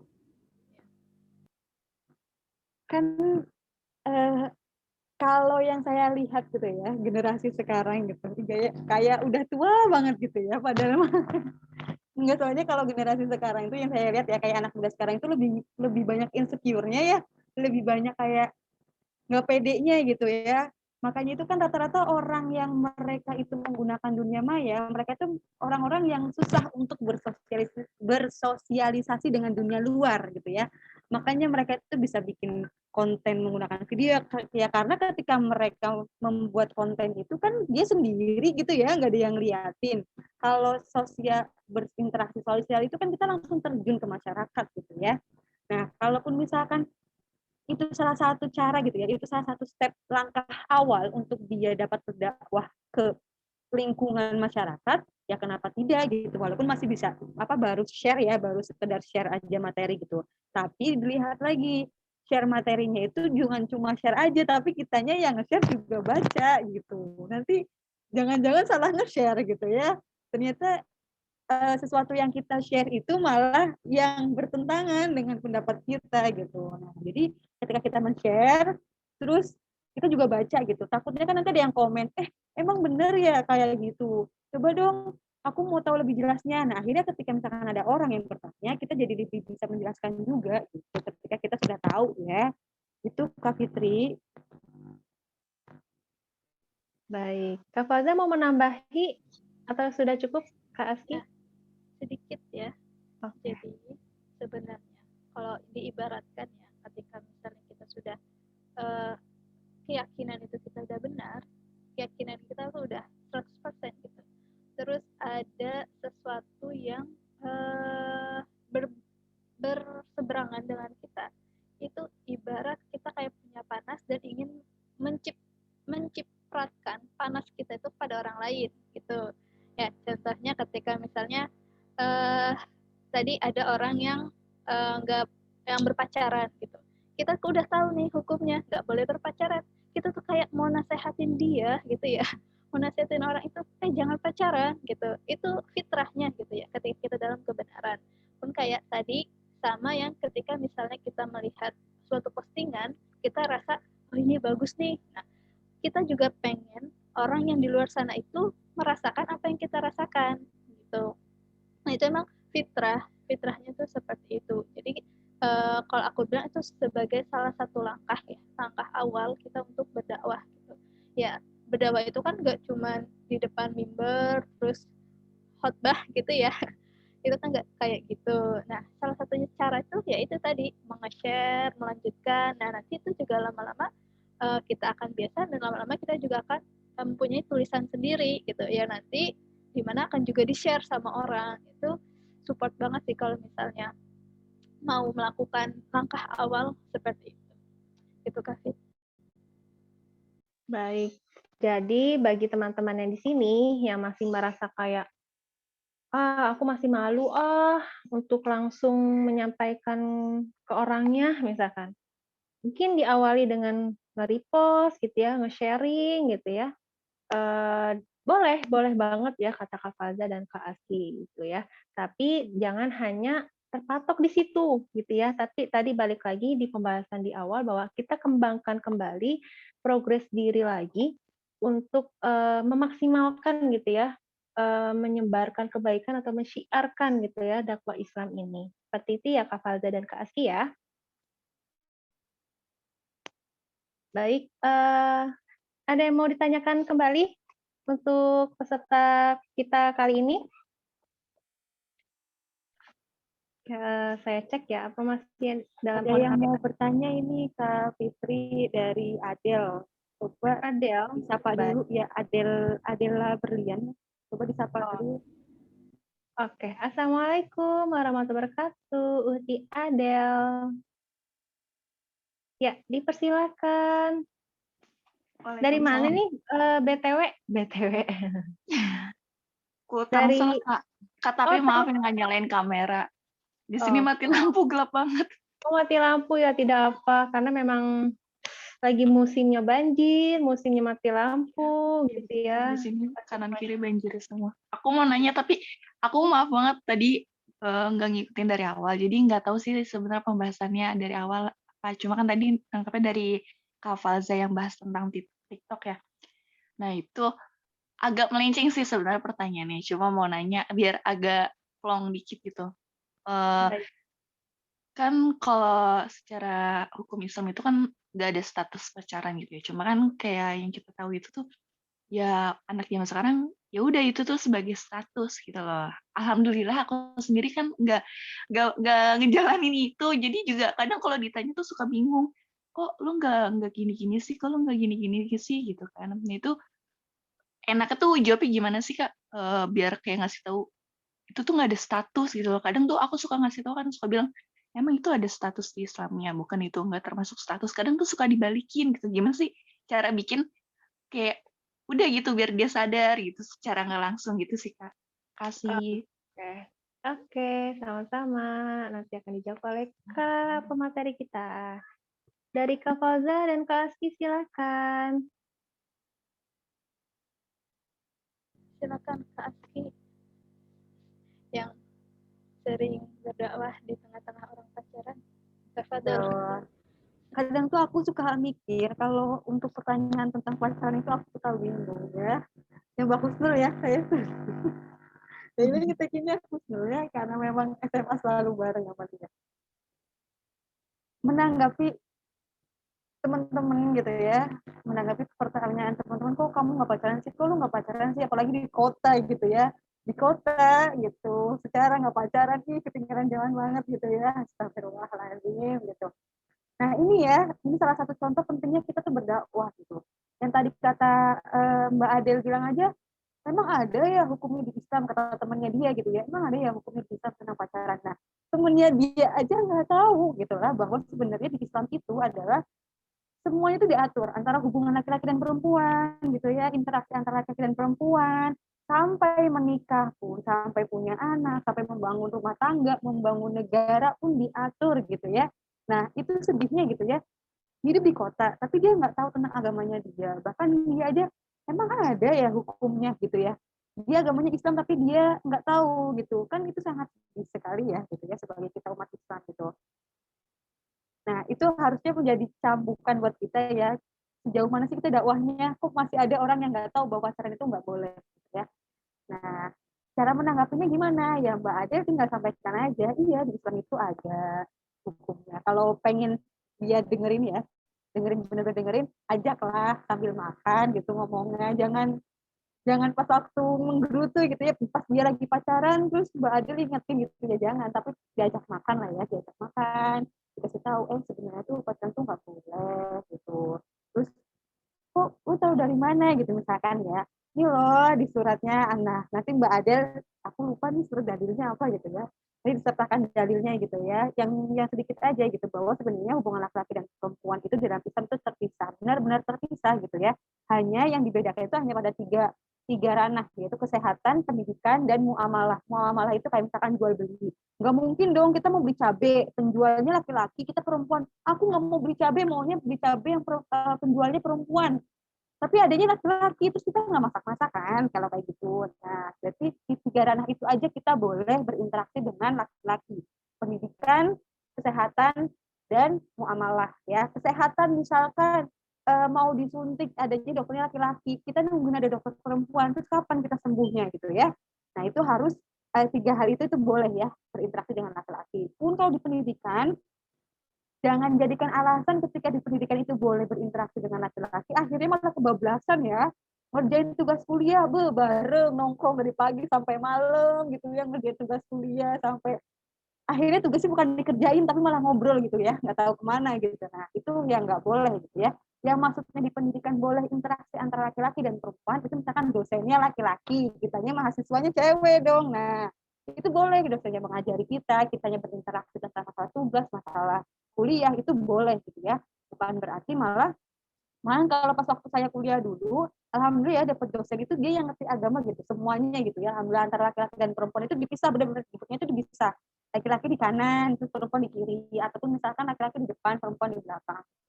Nah, untuk menanggapi orang yang kayak tadi temannya Mbak Adel, pasti tahu aja bahwa sebenarnya Islam itu mengatur seluruh kehidupan, bukan hanya tentang pacaran aja ya, bukan hanya tentang pacaran aja. Semua lini kehidupan itu diatur dalam Islam, ya. Sampai yang tadi saya sebutkan bahwa membangun negara aja itu diatur dalam Islam, apalagi hanya hubungan antara laki-laki dan perempuan gitu. Saya disertakan dalilnya. Kalau misalkan tidak tahu nanti bisa tanya gitu ya, dalilnya apa gitu kan. Sambil pendekatan. Sambil Mbak Adela juga ikut ngaji terus kan, takutnya kalau misalkan kita nih ya, kayak tadi yang katanya Mbak Usul bilang, aku tuh pengen dakwah tapi nanti orang lain tuh bilang, kamu ngaji aja enggak, minder sendiri gitu ya, akhirnya malah buat down. Nah, biar Mbak Adel itu makin pede mendakwahkan Islam, berarti Mbak Adelnya juga harus ngaji juga gitu loh, harus cari tahu juga tentang Islam itu sendiri gitu. Akhirnya ketika kita menyampaikan ke orang, berdakwah ke orang itu kita akhirnya pede. Oh, aku tahu nih, aku harus dakwah nih. Gitu nggak boleh loh. Berarti aku harus nyampein ke dia biar dia itu sama tahu kayak aku. Karena aku pengen ke surga bareng sama dia gitu, bukan cuma aku doang gitu. Gitu Kak Fitri. Oke, siap Kak Aski. Untuk Kak Falzah, ada yang ingin tambahi? Tadi sudah sangat jelas sama Kak Aski tadi. Oke, jelas ya. Jadi sering banget sih pertanyaan, bagaimana sih cara mengingatkan teman kita yang berpacaran? Padahal kan udah jelas banget pacaran itu hukumnya haram. Kenapa haram ya? Karena mendekati zina, kan seperti itu ya. Tapi aku nggak tahu cara mengingatkannya gimana. Nah tadi ya cara-caranya sudah disampaikan, yang disampaikan oleh Kak Aki gitu ya. Apa aja sih yang harus kita lakukan terhadap teman kita yang melakukan zina seperti itu ya? Oke, sudah terjawabkan, Uhti Adel? Sudah cukup atau belum? Udah Atau cukup. Makasih. sama-sama, semoga bisa terlaksanakan ya apa yang ditanyakan tadi. Oke, ada lagi pertanyaan yang masih kayaknya mengganjal di diri seperti Kak Adel tadi itu. Biar plong gitu, apa sih yang harus kita lakukan terhadap sesama kita gitu ya? Aduh, sesama aku punya masalah ini nih, tapi aku bingung harus ngapain misalkan gitu. Nah, tadi ya kuncinya sih ya harus ikut mengkaji Islam. Biar tidak hanya tahu sekedar itu salah, itu benar, tapi tidak tahu maksudnya benar salahnya itu apa, kenapa gitu ya. Nah, jadi sama-sama kita mengkaji Islam. Baik, kalau gitu langsung saja saya infokan bagi yang ingin teman-teman di sini untuk mengkaji intensif seminggu sekali, silakan mengkontak saya yaitu di 089535930214. Nanti akan saya follow up gitu ya bagi yang ingin mengkaji intensif setiap seminggu sekalinya. Aku bingung nih harus mengkaji kemana misalkan gitu. Aku kayaknya nggak punya waktu deh untuk mengkaji Islam. Gitu.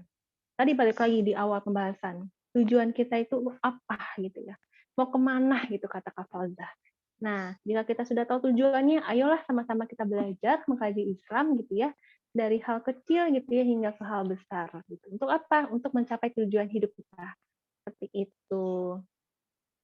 Baik, jangan lupa saya ingatkan kembali, setelah kajian ini, jangan lupa di-review di Instagram kita, yaitu you_i_community, di tag you_community-nya, dan nama pemateri kita. Seperti itu ya. Nanti bagi yang menang diumumkan di hari Ahad. Hadiahnya apa sih? Hadiahnya ada deh yang pasti surprise gitu. Untuk apa sih challenge-challenge kayak gitu ya? Untuk menyemangati kita semua nih gitu ya. Agar apa? Ya agar bisa fokus gitu ya. Apa sih yang dijelaskan materi hari ini kan gitu ya. Kira-kira masuk gak sih pemahamannya dengan kita-kita gitu ya. Nah, kami tunggu ya posting dari kalian di Instagram. Jangan lupa tapi di-follow, lalu di-like gitu ya, subscribe untuk medsos kita selain Instagram, di YouTube, Telegram, Facebook. Udah, itu aja. Oke. Baik, sudah 5 menit lagi kita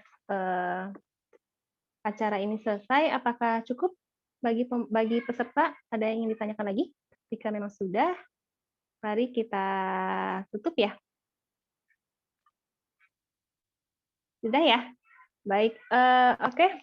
Kalau gitu, baiknya gimana nih? Kita mau tutup dulu atau mau dokumentasi dulu nih? Ada saran nggak dari kalian-kalian? Foto-foto dulu, Kak. Atau tutup dulu aja baru kita foto. Kayaknya lebih baik foto dulu ya, takutnya nanti setelah doa malah kabur gitu. Wah, langsung keluar ya, maaf ya, lift ya, izin ya. Udah yuk, lebih baik kita foto dulu aja kali ya. Bagaimana? Untuk dokumentasi sudah siap?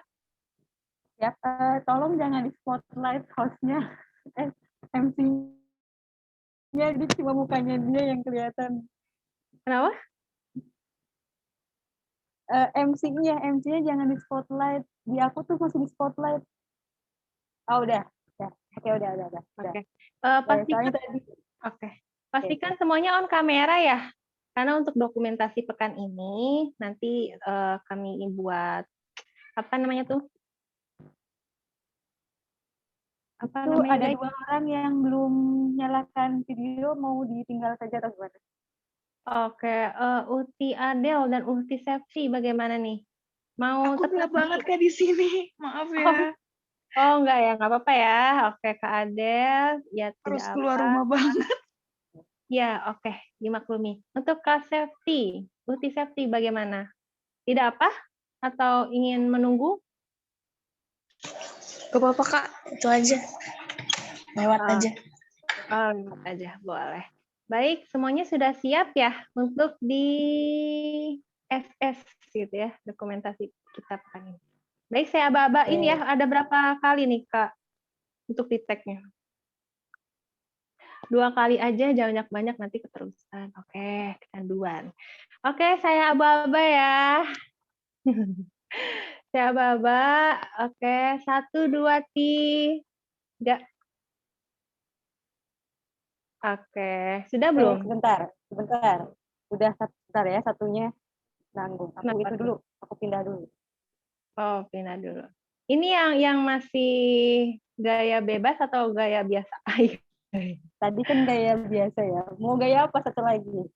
Oh, gaya bebas ya. Berarti yang kedua gaya bebas ya. Oke. Boleh gaya bebas tapi jangan lupa auratnya ya.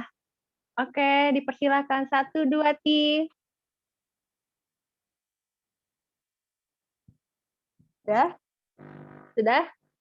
Oke. Atau mau sekali lagi dengan takbir Allahu Akbar gitu ya? Gimana nih? Boleh. Yo. Sekali lagi ya dengan tangannya Allahu Akbar. Jangan lupa pergelangan tangannya. Tangan mana nih? Tangannya pada tangan kanan semua kan? Tangan kanan ya. Tangan kanan dong, masa tangan kiri. Jangan lupa ya, pergelangan tangannya diperhatikan, jangan sampai kelihatan auratnya. Ya. Dengan posisi seperti ini ya, Allahu Akbar ya. Oke, semuanya sudah siap? Sudah siap semuanya? Ya, 1. Ayo, Udah ya? Ayo, saya hitung ya. 1. Allahu Akbar. Allahu Akbar. Alhamdulillah. Amin. Ya. Sudah cukup ya? Sudah cukup. Alhamdulillah. Kajian kita kali ini semoga bermanfaat untuk kalian semua dan kami juga ya. Semoga kita istiqomah untuk terus bersama-sama ya men-sharing gitu ya ilmu agama gitu ya.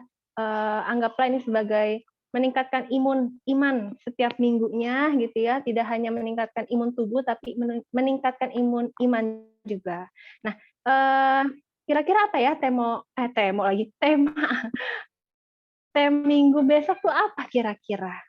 Oke, ditunggu aja ya kalau gitu. Terima kasih banyak untuk semuanya yang sudah bergabung, sudah mengorbankan waktu dan tenaganya. Semoga sehat selalu dan bertemu lagi di pekan berikutnya.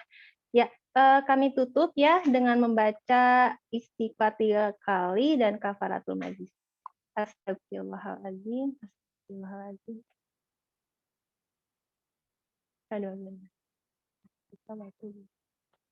Alhamdulillah. Ya, mohon maaf atas kesalahan kata dari kami sebagai panitia. Kami hanya manusia biasa yang tidak lepas dari hilaf. Baik, kami tutup ya. Wassalamualaikum warahmatullahi wabarakatuh. Waalaikumsalam. Ya. Jazakumullah akbar. Jazakumullah yang lain. Kita ketemu lagi di depan. Dah.